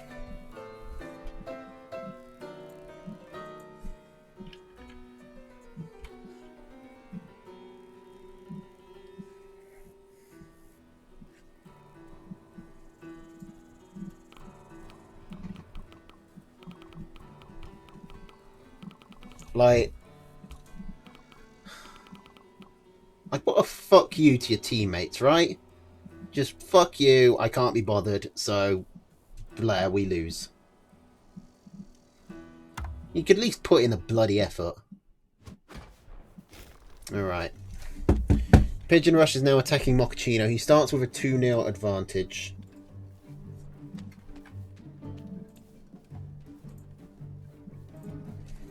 Squirrel Pigeon, Falcon Skunk, Badger Mine against Squirrel Falcon, Skunk Snake, Owl Mine.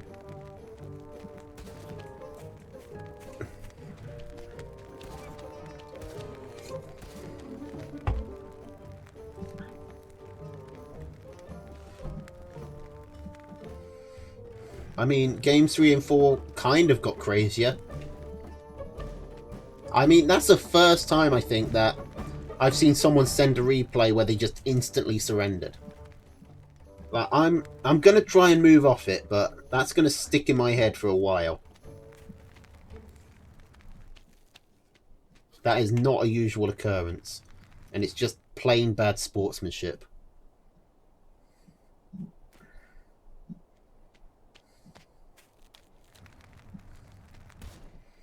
Okay, let's see if Pigeon Rush can beat Mochaccino. Mochaccino is obviously the favourite. That's why Pigeon Rush gets a 2-0 advantage. But Badger has a good matchup against Owls. Pigeon Rush just needs 1 win. Just the 1.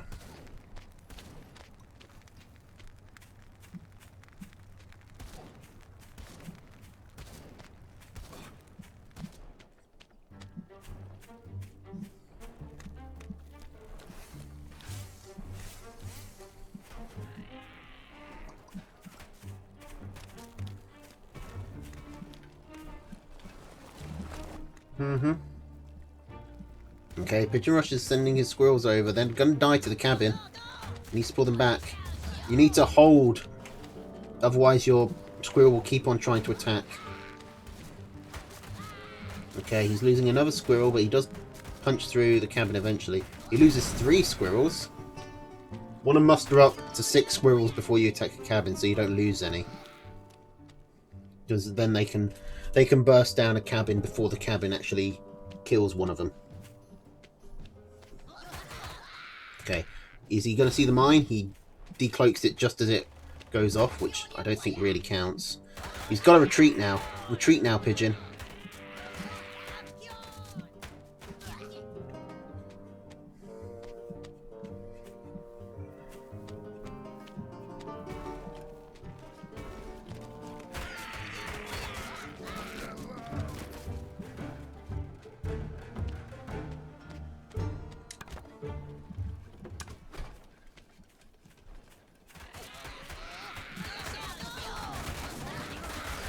Alright. So, Pigeon Rush tries to move in again. I think based off... I think he was prompted by this huge eco dump that Mochaccino took, but it doesn't work out well. He was not he's not ahead an army, and he just gets slaughtered.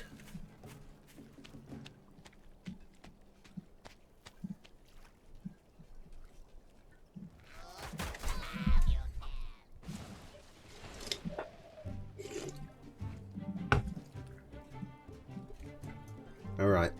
Pigeon Rush is going to try and expand now. He's so far behind though. He's a full farming mill behind.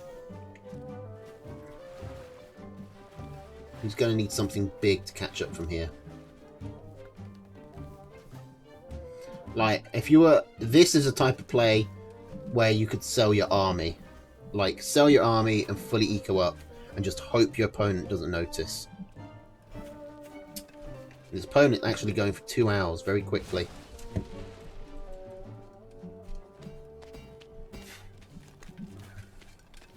It's going to give Pigeon Rush time, but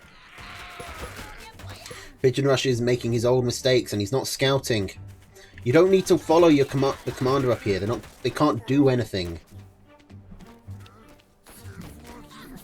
There are no moles, so yeah, if there were moles, then you need to worry about them putting moles up here, but there's really nothing they can do. They might be able to call some cams over, but that's not a bigger threat as it sounds. You've got time to scout and then get back and deal with that. Pigeon Rush really needs to get a scout on. He does not know about these 2 owls. He doesn't know how far behind he is on eco. He doesn't know that this 3rd mill has been taken. There's so much he doesn't know.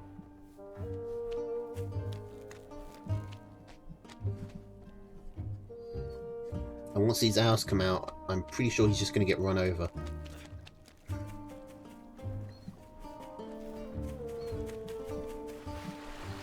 Okay, he finally goes in for a scout, but the owls are already done. And Mochaccino's already getting up to 8 farms on his 3rd base. And we haven't even hit the 6-minute mark yet.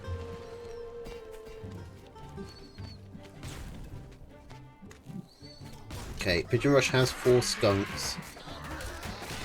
I don't think he can hold against... I don't think that's enough to hold against this many mice, though.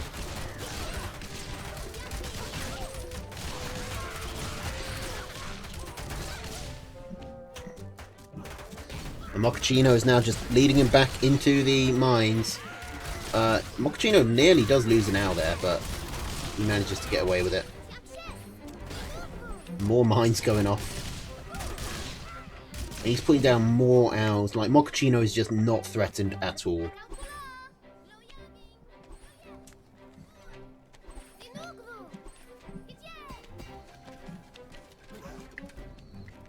Okay, and Pigeon trying to get more eco down. But the owls are coming in again. Gonna pick off a warren or 2. And this is starting to add up. And Pigeon Rush needs to spend time clearing the mines, not just walking into them.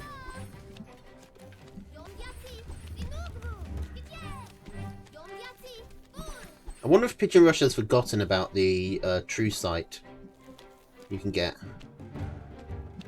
by standing still.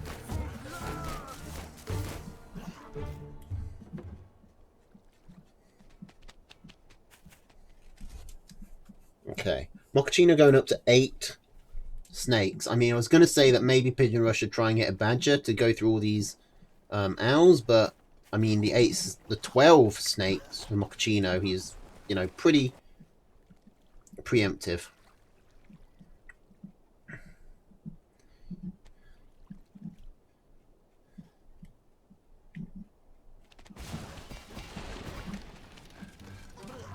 Okay.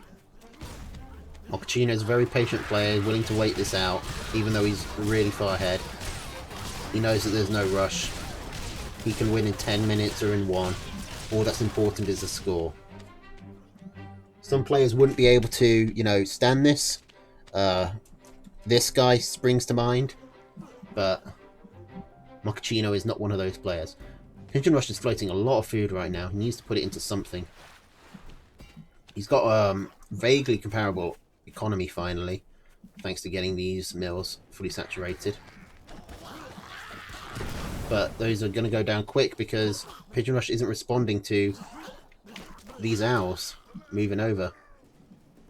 Did he just not notice on his minimap? He might not just have not noticed. And all these snakes, like this commander's dead. But I think the snakes might be as well. Mochaccino's not there to micro them. That's a lot of dead snakes.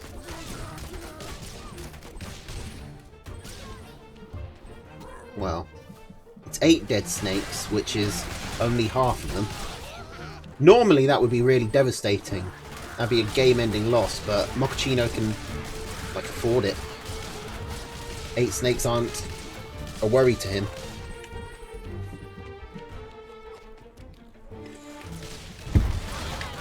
Neither's this owl. My Mochaccino can just throw away units.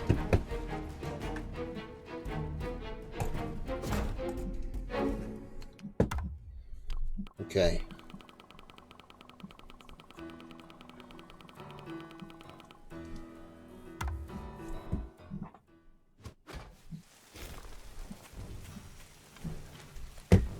Okay, Squirrel Pigeon, Skunk Snake, Badger, Mine against Squirrel, Falcon, Cam Snake, Owl, Artillery.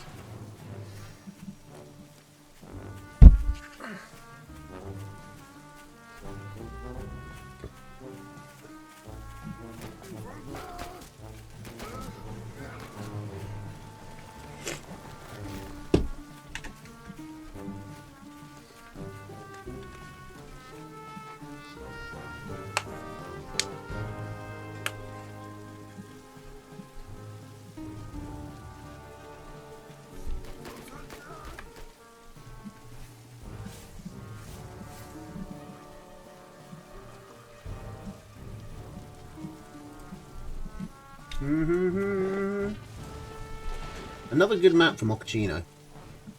Like, these back mills are going to be good. He's taking a forward mill, though. I guess because he wants to get this arty up and really put some pressure on. Okay, he sells it. He sees that that's not going to work.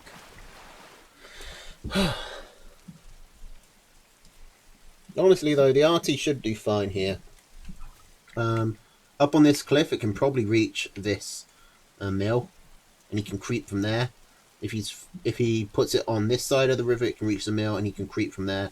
Once he gets it over the lake, river, which one would you call this? I think this is a river. Maybe. Then you can. Then he can really start putting the pressure on, because he can take this mill and start creeping on this mill, and it's going to force Pigeon Rush to only live off this mill. And maybe one of these if you can get a ninja going.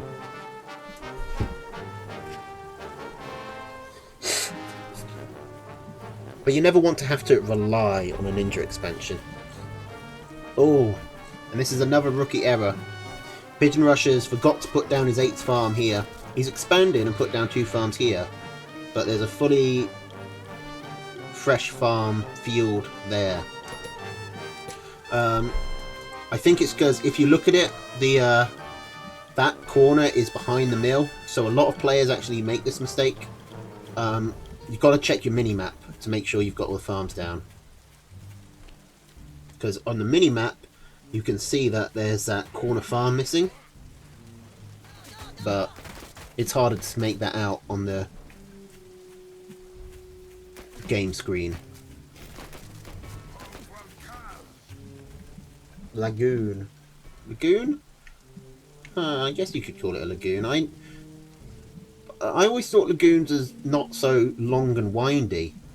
Like, lagoons are sort of, I don't know, more symmetrical and broader. I don't know the exact definition, but I would never consider this a lagoon, really.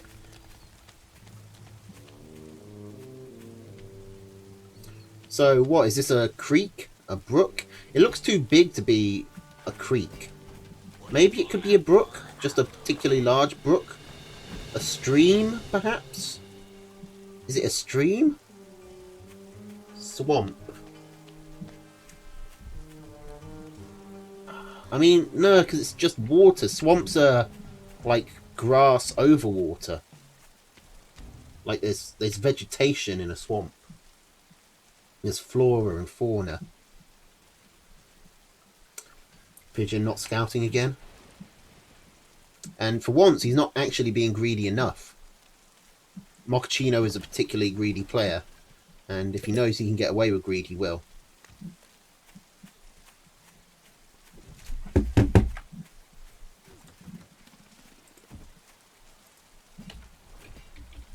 Okay, apparently we've got a live game coming up.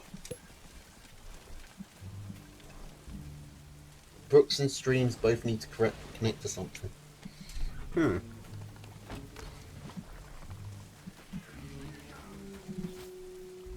Or maybe it connects to something underground. And we just can't see it.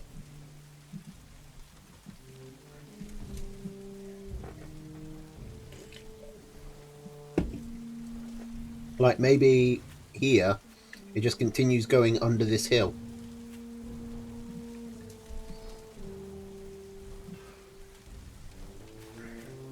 Oh, okay, Mochaccino. We have got to put the geography on hold for now, because Mochaccino has expanded over the whatever we're calling this body of water, and has put down an arty. These mines, oh my god, I wish I'd seen that.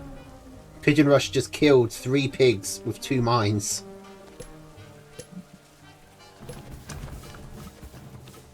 That was brilliant. And I really wish I'd seen it.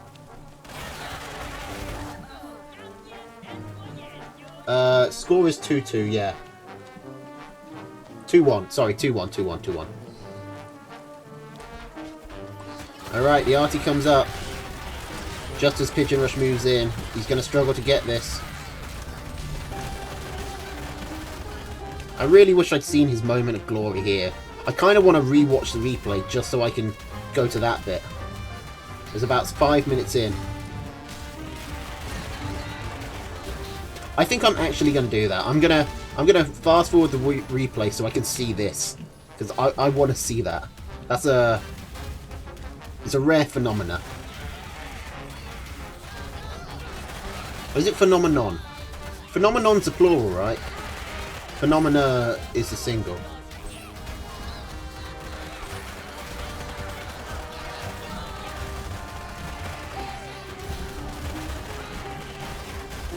Okay, this is looking like GG here. Once the arty gets set up, it's pretty much over.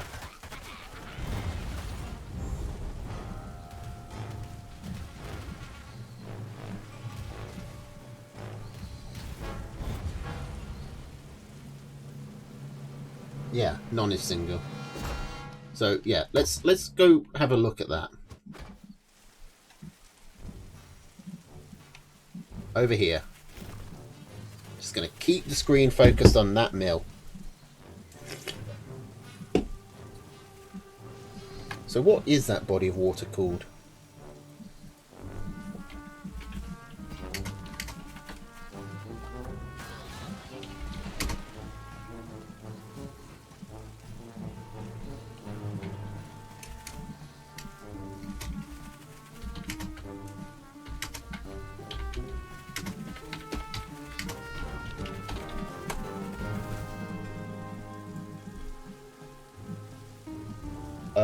That's a song. Okay, that's not helpful.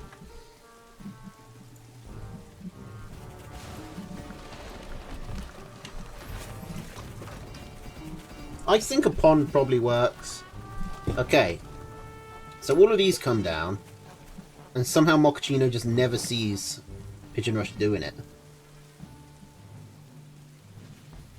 Actually, fast forward a bit too far. Like, how did Mochaccino not see that? Like, Pigeon must have come in just as it started building.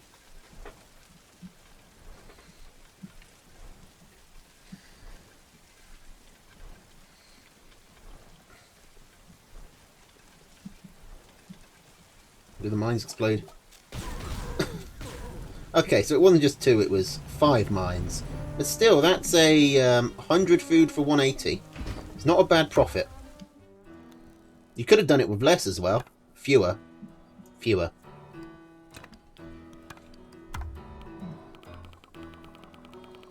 Okay. So, let's go to the last game here. See if Pigeon Rush can get his 1 win. I mean, it used to be a pretty useful trick. Because it used to be 1 mine could blow up a pig. So you put a 1 mine next to, like, this corner farm here. You put 1 mine next to it. And then they just couldn't clear. They just couldn't build that farm. So you would have to build a warren and send your 1 unit into it and then build the pig.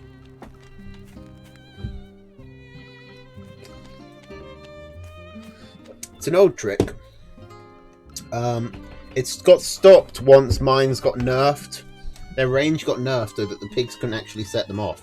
But now that they've had their range buffed again, it's at least possible. It's a lot harder because opponents can now scout the mines and they can clear them that way, but it's still possible. Okay, what the fuck is going on here? Just 2 squirrels shooting each other in the middle of the map. Pigeon Rush is trying to rush. He's gone 5 farm double. Mochaccino's gone 7 farm single, and it looks like the 7 farm single is going to win. Okay, Pigeon Rush sells. He cuts his losses, sells, and goes up to 8 farms. I like that play. Bit of... Gonna claw this back a bit.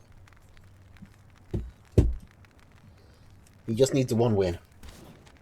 And he also needs to change his colour to yellow.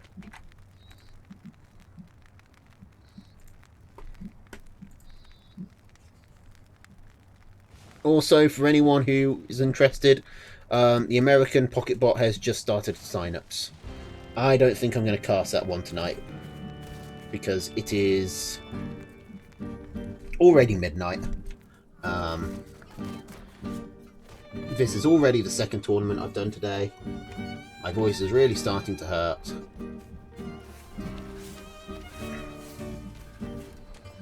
And, yeah. I honestly don't think I need to really justify it.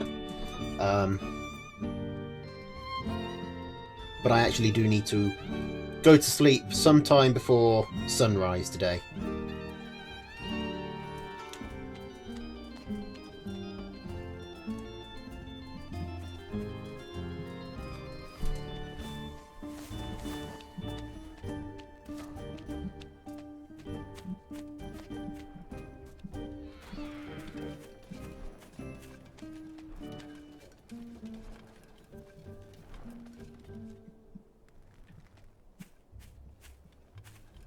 Okay. Bunch of squirrels coming up. Mochaccino going for his cams. Is he rallying them over? He is. Pigeon can't see this.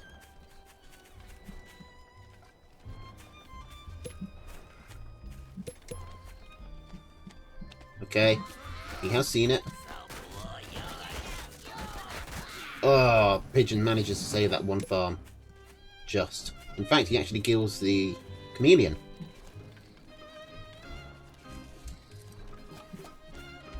Okay. I mean, Pigeon Rush only needs 1 win. If Mochaccino gets cocky, then upsets can happen.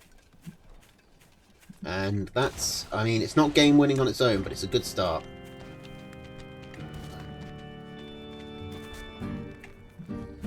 A lot of tempo plus 60 food.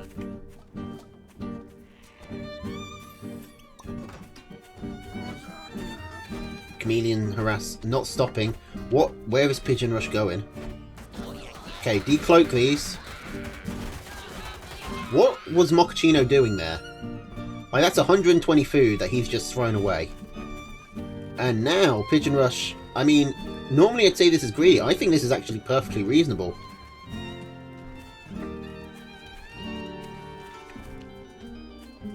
So, Mochaccino's going to sell the chameleons and just go into squirrels. Pigeon Rush, you've got to scout this, mate. Come on. Scout it. Scout it. Come on, do it for the badgers. Okay. Because Mochaccino, I feel like he's going to come in with this big squirrel ball. And Pigeon Rush is going for falcons rather than cams. He's going for cams now, but tier 2 in general, if he could just go for more tier 1, he'd win if he can last a minute with this economy lead. But here we go. Pigeon Rush is losing. This is not going well for him. Defender's advantage is not that good. It can hold about 3 squirrels back, not 30. A few farms are starting to go down now. But with the reinforcements coming up, Mochaccino might get pushed back, and Pigeon Rush is still ahead on economy, even with those 3 dead farms. Come on, Pigeon. Do it for the badgers. Get your tier 2 out. Go for... Spend your money on something. You've got 400 food. Oh my god, spend it, spend it, spend it. Put down a badger. Put down chameleons. Put down anything. Just please spend it.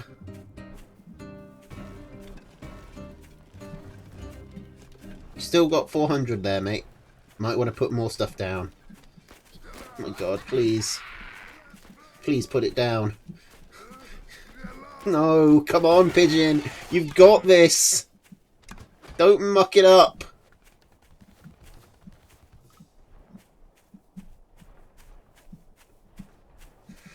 Oh, this is such a float. Why is Mochaccino floating? What's his excuse? Why are both players floating 400 food? I mean, Mochaccino at least puts it down. But Pigeon Rush is still... Why are you saving up 700 food? Oh my god, put it into something. Oh god. I can't watch this. Spend it on something, god damn it. You don't need to be cautious here. You don't need to pinch your pennies. You've got so much food. Get these farms back. Or something. I mean... Oh my god. Now Mochaccino's ahead on economy. Because Pigeon hasn't scouted the entire time. Like, since this attack, this is his first scout. He's just going to see that this mill has been put down. And what the fuck is... Oh my god, Mochaccino with his chameleons. But luckily, Pigeon Rush is coming in. He's got the... maybe an advantage here, but he's also got chameleons on his flank. Come on, Pigeon. Do this. Do this. Get the mill. Get the cams. Get the mill. Yes. Yes, Pigeon. Do it for the badgers. Chase him. Chase him. Chase him. No, don't run away. Okay, you're getting the mill. Getting the warren at least. That's something. But come on. You've got this.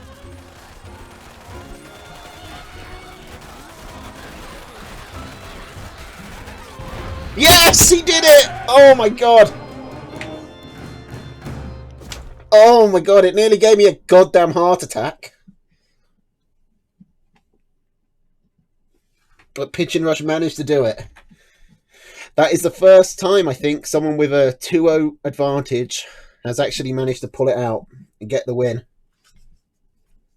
Go Team Badger. Oh my god.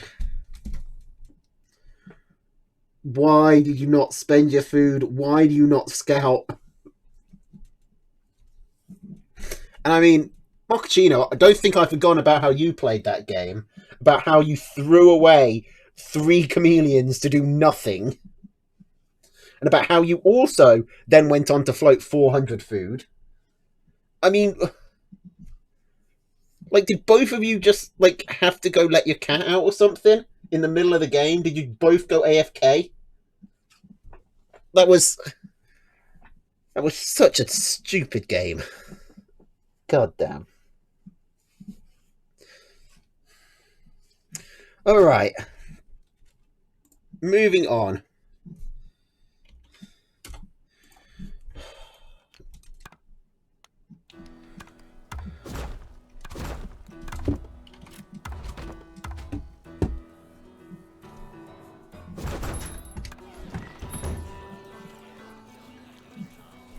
We've got a live game coming up. Elva versus Ziggy. Now, let's check the matchup here to find out what's what. Who's whom? Elva is the attacker. No. That's not it.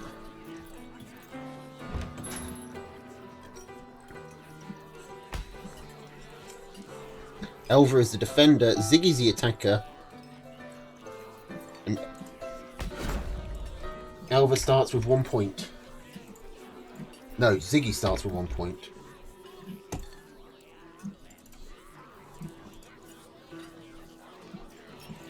Green and red.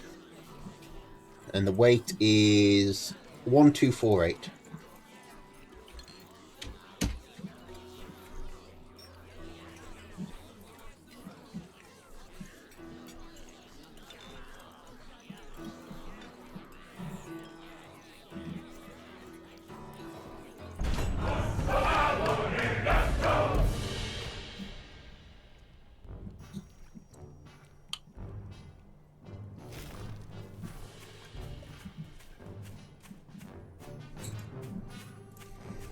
Okay, here we go.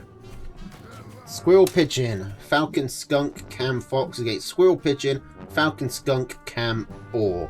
Same decks, just tier 3 difference. Theoretically, it's an even map with 3 mills here and 3 mills there, but the mills are so tightly pressed together that Elva having this one on the high ground is a huge advantage. Oh man, it is so big that we managed to get that. Like, because Mochaccino was the Owl's top player, so the Badgers managing to get out a win there is so big. I assume. I think it is. If I've understood the rules correctly, it's pretty good.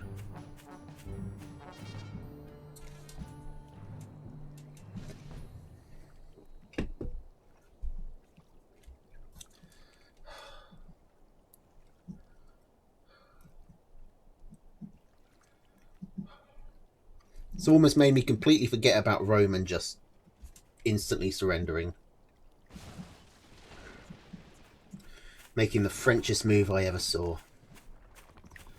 Okay.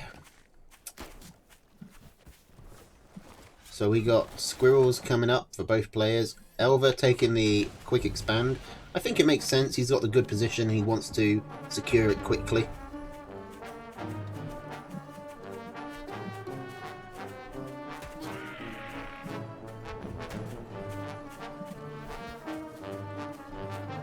I mean, it's a little bit on you, Mochaccino. I mean, we saw you send those chameleons in to die. We all watched it happen. You just stood there. You could have done something, and you didn't. You could have pulled them back, and you didn't.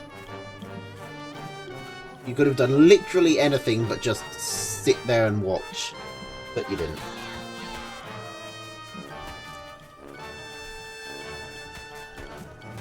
Okay, so Elva trying to move in, abuse this high ground a bit to get some damage on the mill. He's not going to kill it, and Ziggy has the pigeons to try and neutralise his high ground advantage. It gives him high ground vision at least, but he does have to keep his pigeons further forward. So it's actually quite a well-balanced solution because it's riskier, but you don't need to So, like, having the high ground is still an advantage because you don't need to go into pigeons, you don't need to sacrifice DPS or anything. But it is counterable.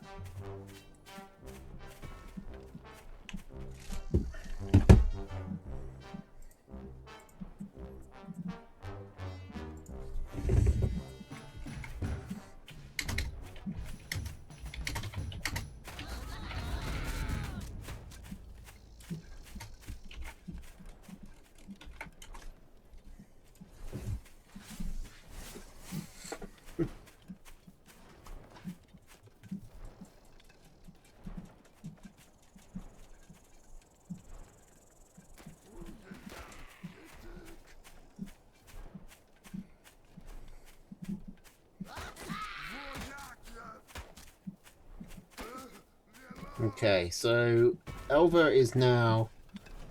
He's got ahead on army, getting the tier 2 out quicker. Economy, he's slightly ahead, but it's basically even. The real problem for Ziggy is going to become this terrain.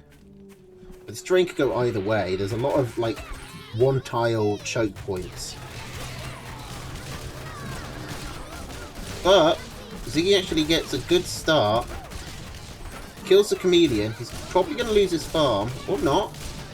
No, all the squirrels go down. He's able to keep it alive. This is such rough terrain to fight over. It's all very close quarters. Oh, the second chameleon for Elva getting a lot of work done.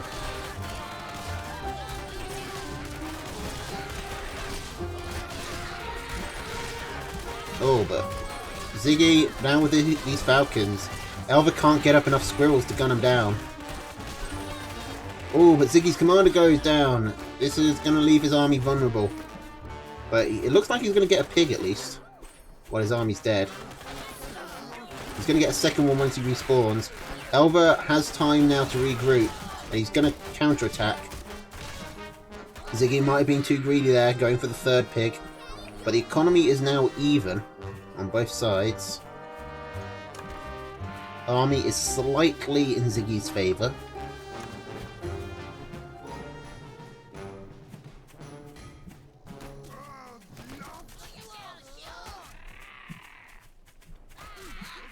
Well, whatever. I'm looking forward to seeing what the Gazette has to say about it. Alright, Elva trying to get back up to 8 farms here on in this top mill. But Ziggy's not having that. Or at least he's trying to not have it. He might not get a say in the matter. He gets one farm, but it looks like Elva's pushing him back. But once again, the falcons are up. And there's not enough left to kill them. These falcons will be doing great work for Ziggy.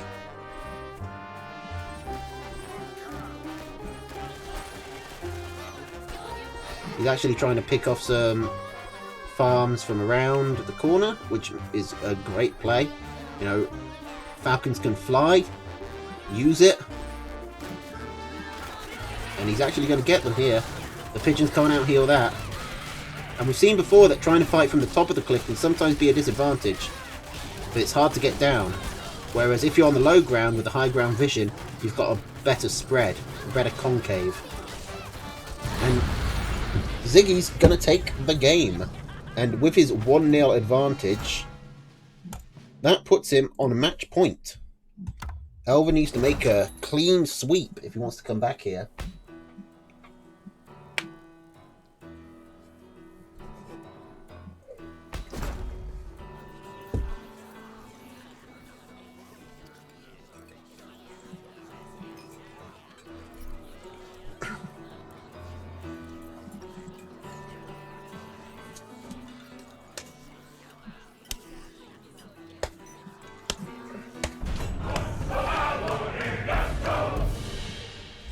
Okay, Elva changing things up. Squirrel, Falcon, Skunk Cam, Snake Boar.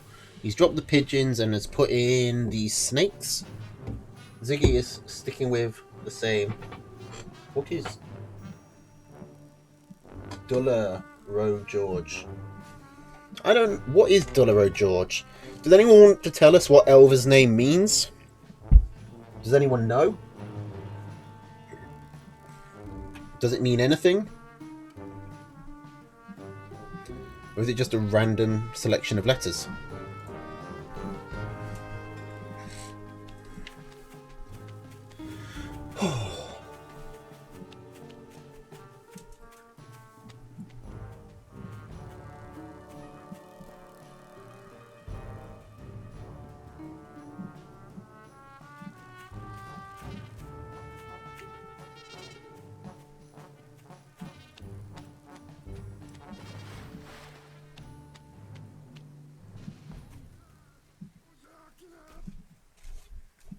It's his name.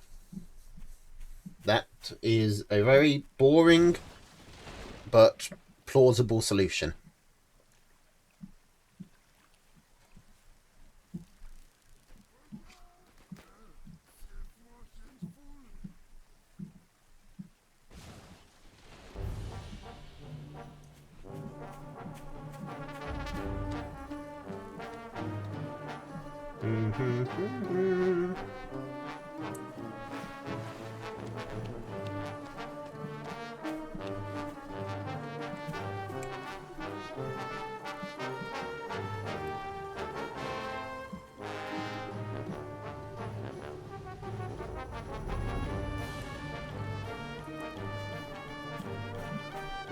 Okay, both players expanding and putting down some farms.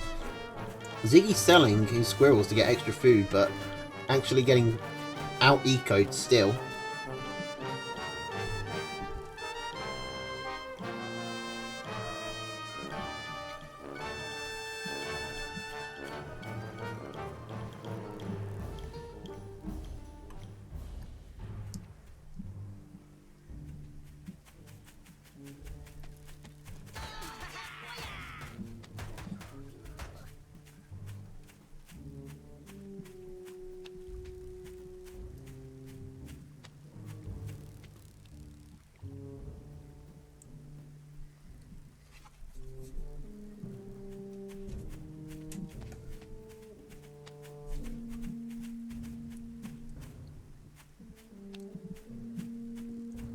Okay, Elva wants to come in.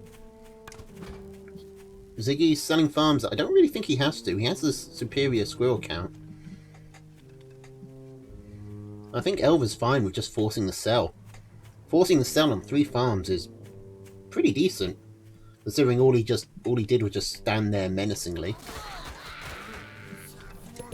Okay, and he's going straight for a boar. Using that 180 advantage, plus the eco he's had for being at 8 farms here. Just get this boar out nice and quick.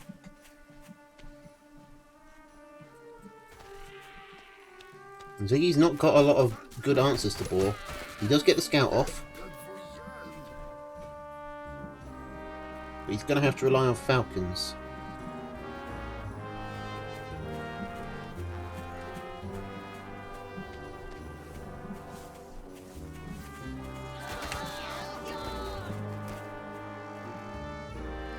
Which doesn't always work as well as you think it might.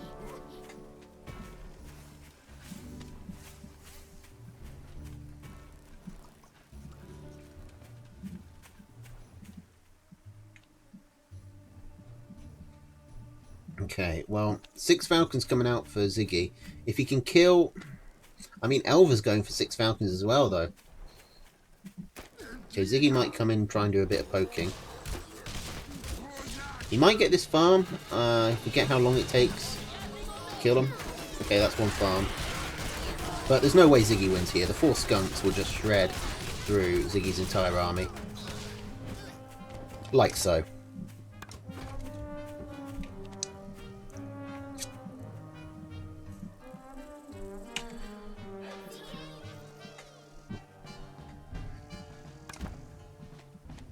Okay, army's hugely up for Elva. It's pretty Elva favoured at the moment.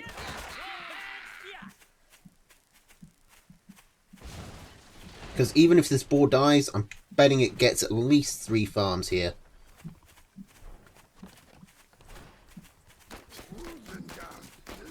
Like, you really don't want to be taking the boar on this close to your buildings.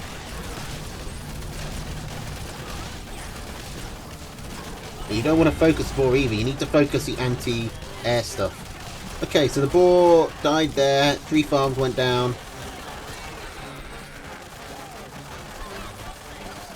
Ziggy might be able to hold this attack off with his pigeon stealing his falcons, but still, Elva's already got his boar rebuilding.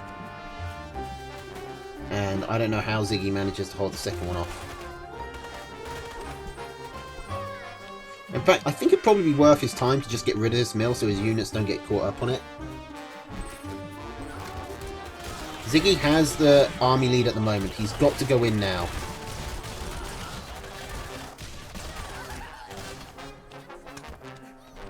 But the boar's already back up.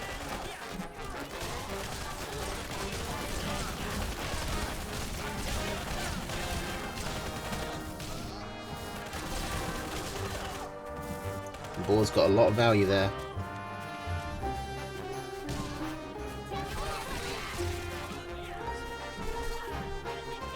So he needs to sell, sell, sell.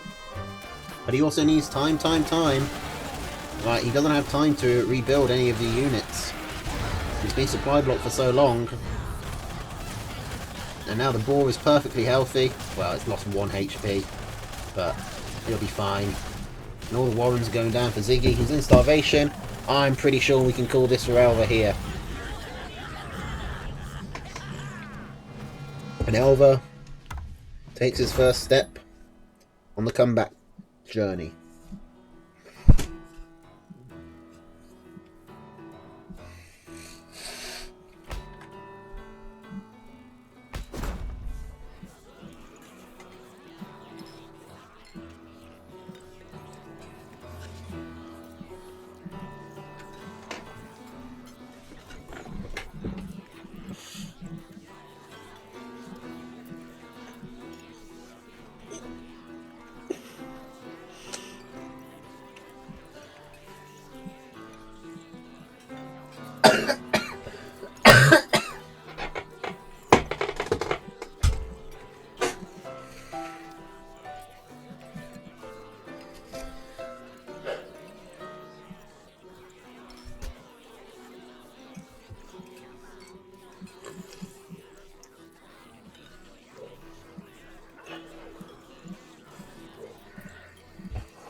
Okay.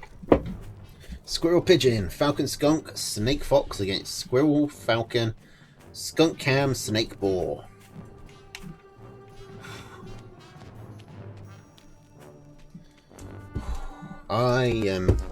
You know, before I piss myself and before the game gets too interesting, I'm gonna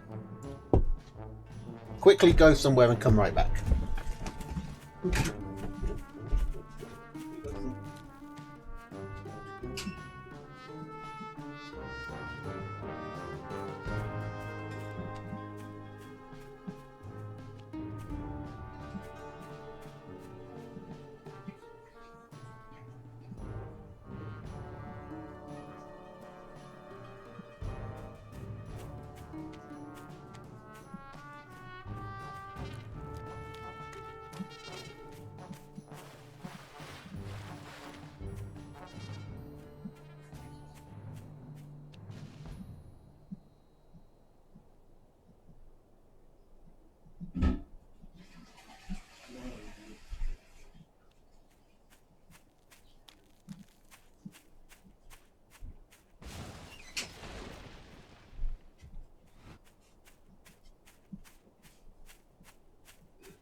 Okay, so squirrels up for both players.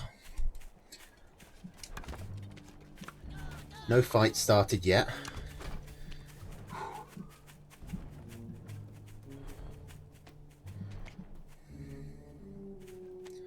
Ziggy gonna try and come in. He's got a weird spread, but it probably works out well for him. Unless his units do that.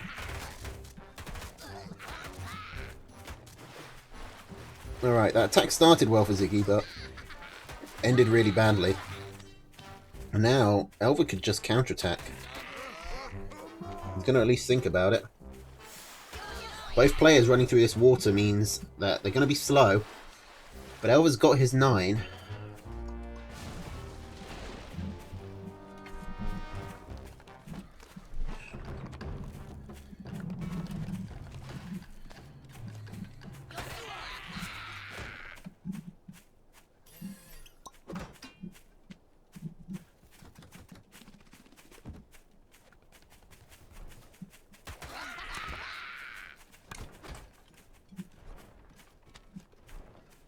Okay, here come the squirrels again. Elva's trying to get up some skunks, so this is a good time for Ziggy to come in. And if he gets an advantage and picks off this tier 2 Warren, that's going to be a big lead. Elva's only got 1 game to lose here, and it looks like this could be it, because Ziggy is right on top of him. He's getting all of the Warrens down. Elva going for 3 farms and a tier 2 was just too greedy. If he'd got one of those skunks out, maybe he would have been able to hold. But now, Elva is on the low ground, being shot at by squirrels, desperately trying to get out what Warrens he can. But this looks like a win for Ziggy and Team Fox.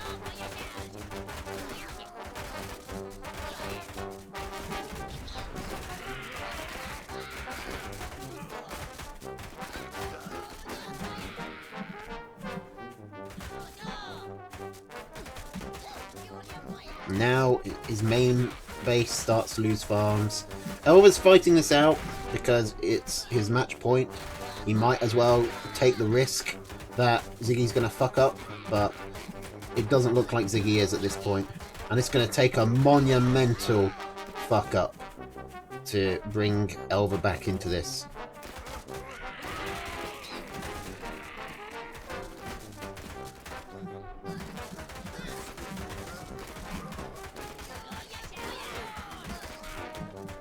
Down to just 2 pigs.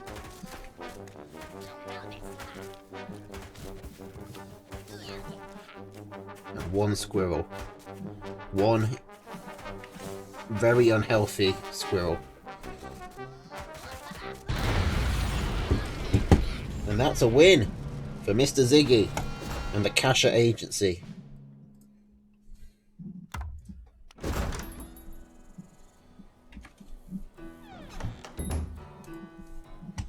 Okay, now we've got 1 more replay set to go through tonight. Unless there are any other live games I'm about to be told about. It should just be Araloo versus Mochaccino.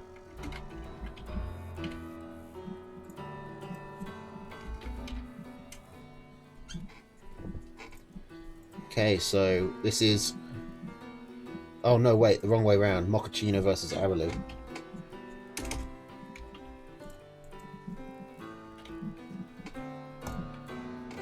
The weight is 2048.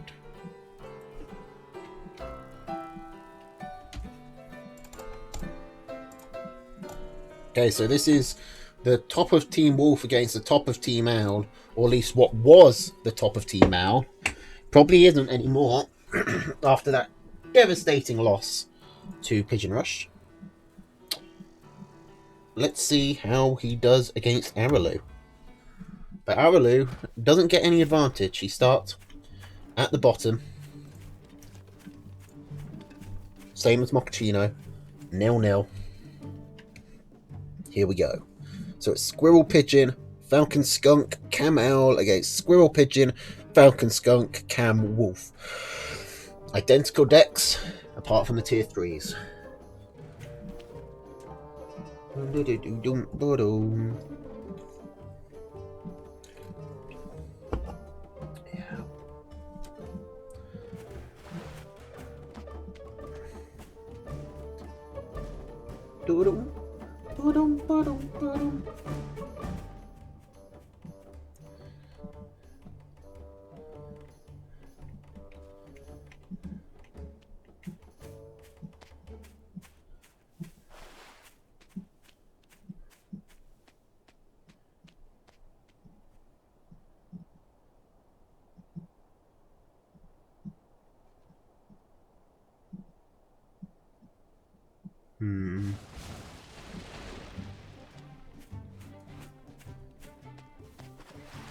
Elver loss was pretty big. Yeah, I mean, the Boars are taking a big beating there. The Owls took a big loss with Mochaccino. So those are the two main rivals of the Badger faction. So we're looking good, but we've also got a target painted on our back for next week. Plus, there's still quite a few games to go on this week. I haven't played any of mine.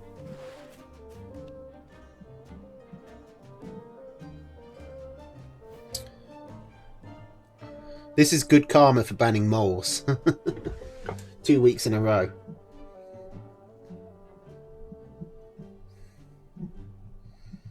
Okay.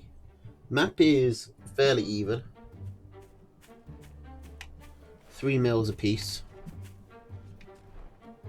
But Mochaccino also has the expansion. Sorry, the campfire. Bans don't mean anything. I mean, they mean something.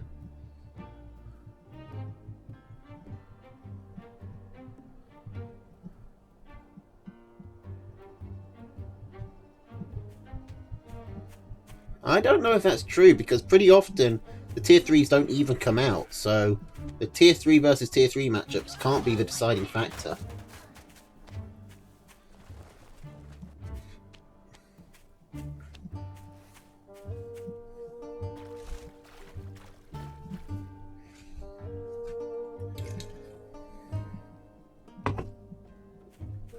Okay.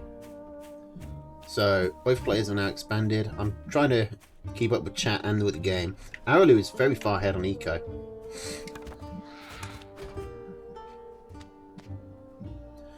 He's trying to get up his chameleons, but Mochaccino already has them. If Mochaccino can... Mochaccino really wants to use this army advantage to go in and pick off some value for Araloo.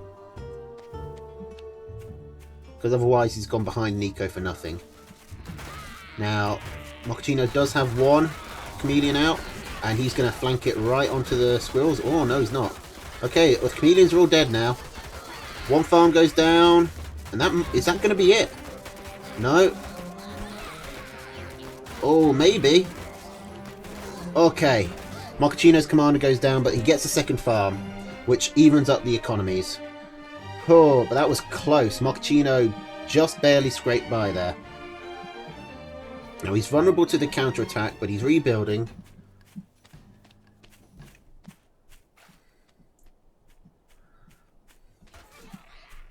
Now, as long as he doesn't let this chameleon pick off an easy farm here, as long as he doesn't let that happen, he should be good, but he does. Mochaccino and chameleons not having a good time today, and Mochaccino takes a 50-50 on which exit the chameleon's taking. Guesses wrong.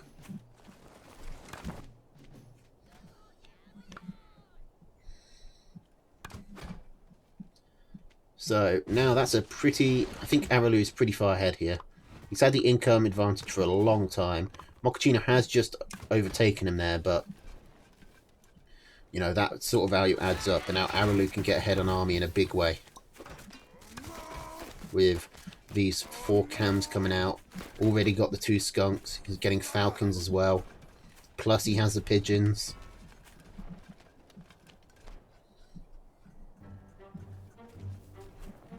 It's really starting to add up.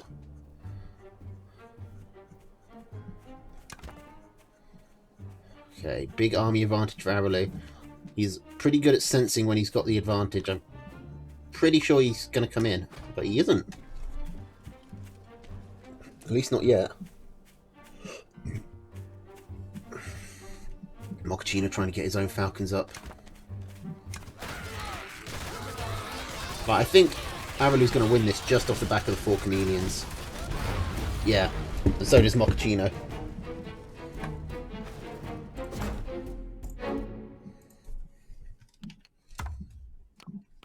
Okay, not a lot of scrolling to do anymore. Araloo's right at the top. Okay, Squirrel Pigeon, Falcon Skunk, Cam Owl against Squirrel Falcon, Skunk Cam Wolf Mine. So Araloo's dropped the pigeons to put in the mines, but that's the only change we're seeing. And there are a lot of mills on this map. Holy crap! How many mills is that? That's 6, 9, plus a cabin. And Mochaccino going for the 4-farm rush.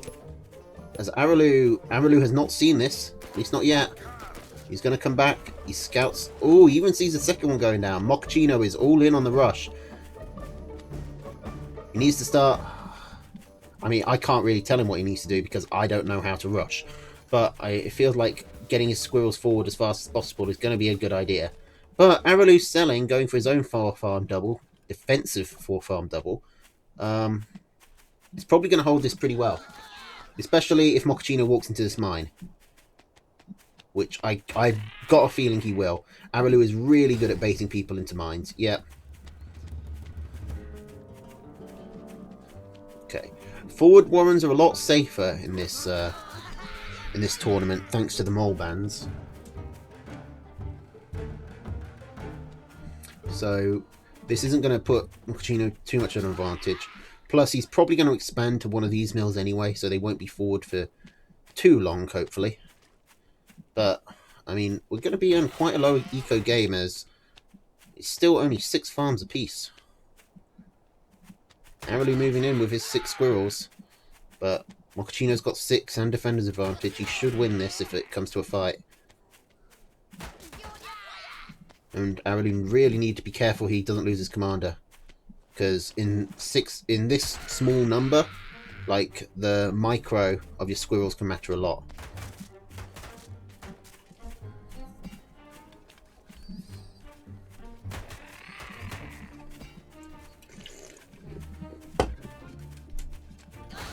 Okay, so Mochaccino takes the first expansion.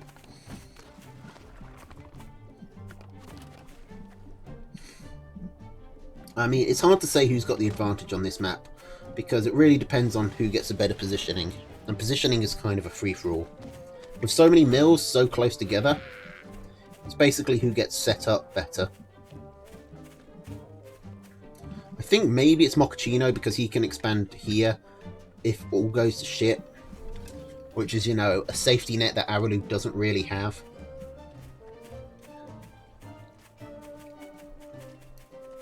You know, if Araloo can't take any of these mills, he can possibly try and take this, but it's not much safer.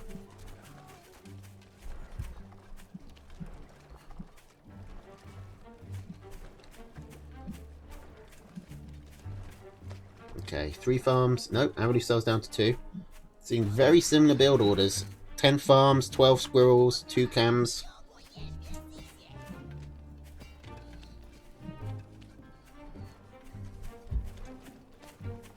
Ooh, Mochaccino sells a squirrel warren to get his skunks up faster. Now he has the cam out, so he should be able to hold, but that's still a risky move.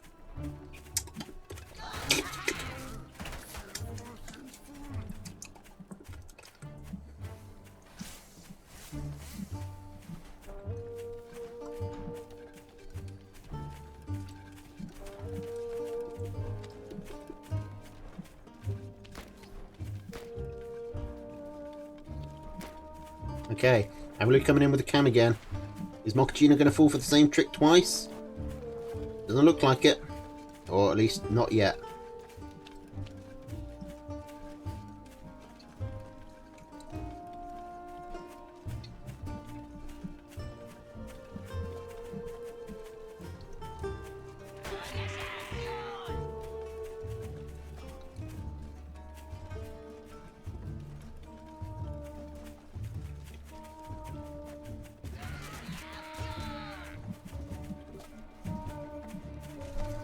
Okay, Araloo's moving in. He's got a slight army advantage. 4 cams against 2, though, is a lot more of an advantage than it would seem. Cams scale exponentially.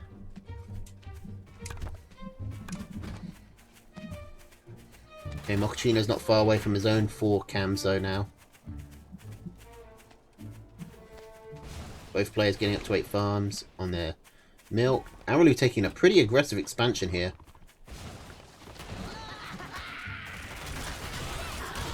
Mochaccino meeting it head on. But I think Araloo gets better skunk gas there. And Araloo is able to get the mill up, but I mean, so is Mochaccino. Araloo has the Falcons coming. That'll be a big help for him. Just that extra DPS. Mochaccino is trying to build his own Falcons now, but he's slightly behind. He's only just put his Warren down. He's also slightly behind in the cam count. His 4th cam is still building. And once again, I think this is just a much better engagement by Araloo. A lot of Mochaccino's units were clumped together, which means the Skunk Gas was hitting all of them. Whereas the Skunk Gas for Mochaccino was only hitting the Chameleons. Mochaccino's units were too tightly packed.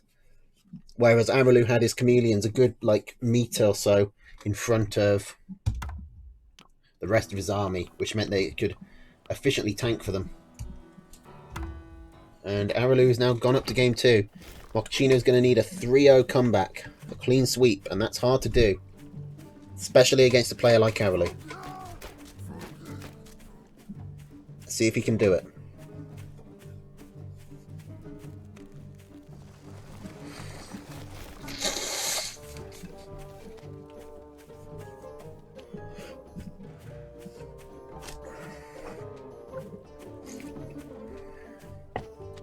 Okay.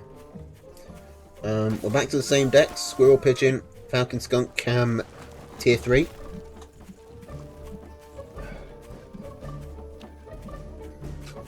We so far haven't seen a single Tier 3 come out in either of these players.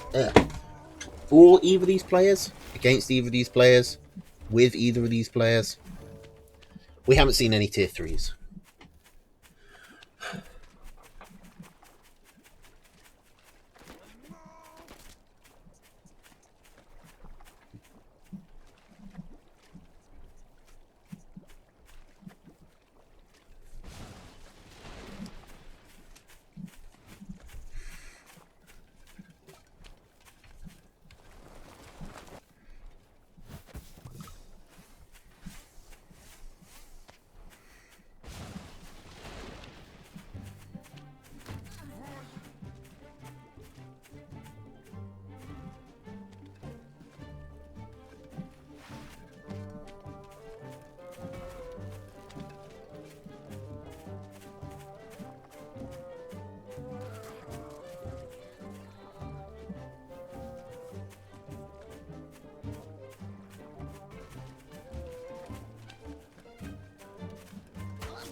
Okay, Mochaccino's trying to move in. He's got the squirrels at the moment.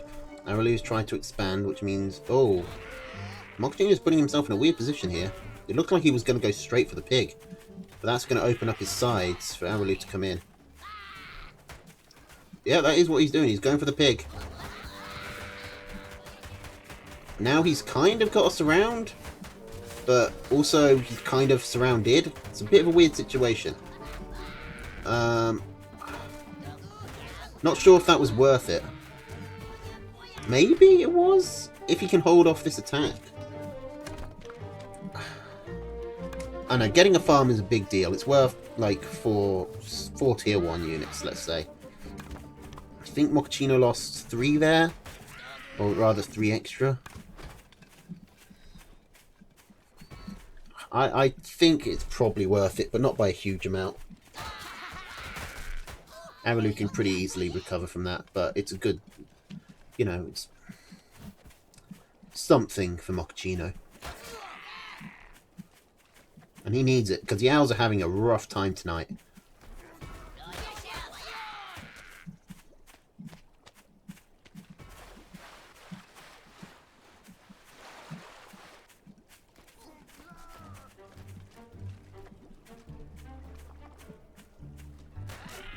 Okay, Mochaccino coming in again while Araloo's away, hoping that his micro is going to make the difference. And it just might. But he needs to start focusing the units. He gets a Warren. It's not a bad start for Mochaccino, but Araloo now has his skunks built, which Mochaccino never scouted. He might not expect that there are any tier 2, but he can probably deal with skunks if he gets enough squirrel damage early on. And that's another Warren gone.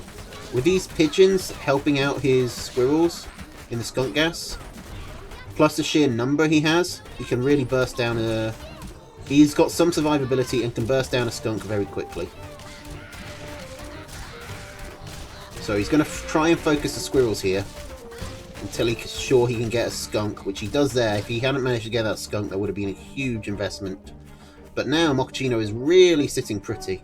He's got a tier 1, he got a couple of farms. Well, he got one farm, he forced to sell on the second. He's got 2 Warrens at least, maybe 3.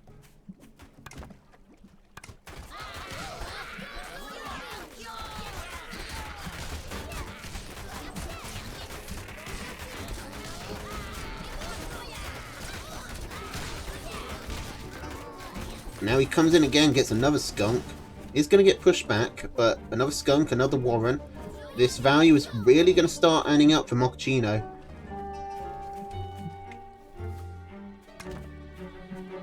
That said, he is losing more in terms of units, so theoretically Araloo can crawl his way back in, but losing the infrastructure is a really big deal. And did that skunk immediately get killed by Araloo, or did he only have one skunk out? I'm not sure what happened there. I think he might have only had one skunk out. In which case, Mochaccino might not have got any... No, okay, it looked like... Yeah, skunk definitely went down for Araloo there. But if it hadn't, then Araloo would have really managed to come back ahead. But yeah, the skunk just instantly died. Because when you get this many squirrels, they can just one-shot a skunk if they all get the shots on it. Mochaccino now taking a risk, trying to get into tier 2. He's actually behind in eco right now. The trades have started to add up. The sheer value of the skunk over time.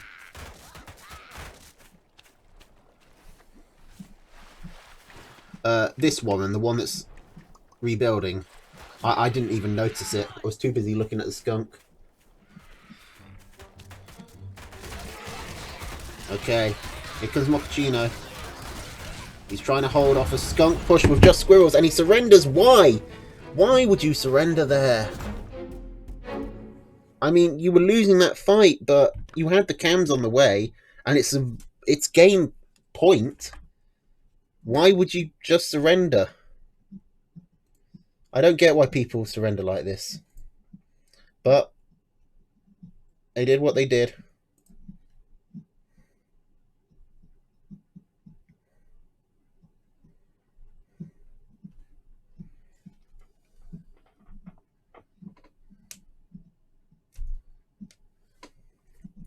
Alright. Now, do I want to join the American Cup? I don't think so.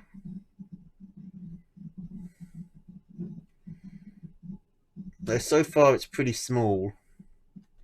It's QQ, Ziggy, Araloo, and Stoica.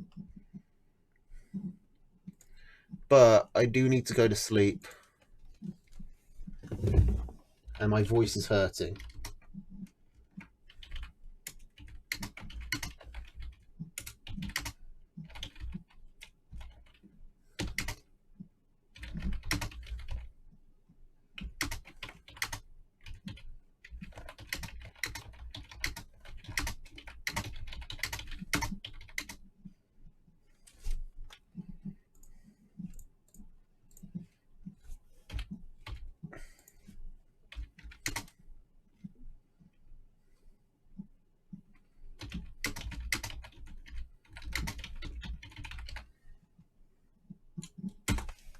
Okay, I'm going to call it there.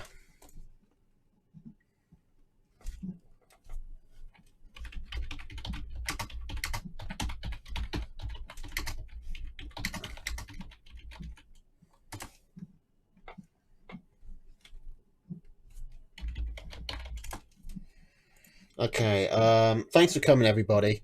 I don't know when the next episode will be. It might be after the NA. I know Gent was looking for someone. if you've got a game with me coming up, I'll do my best to hit you in the next 2 days. Tomorrow, I'll probably try and do the speed run I was promising, and then we'll go from there. All right, have a good night, everybody. Join the American PBC if you're not going to sleep. Have a good night if you are, and I'll see you next time. Doodles.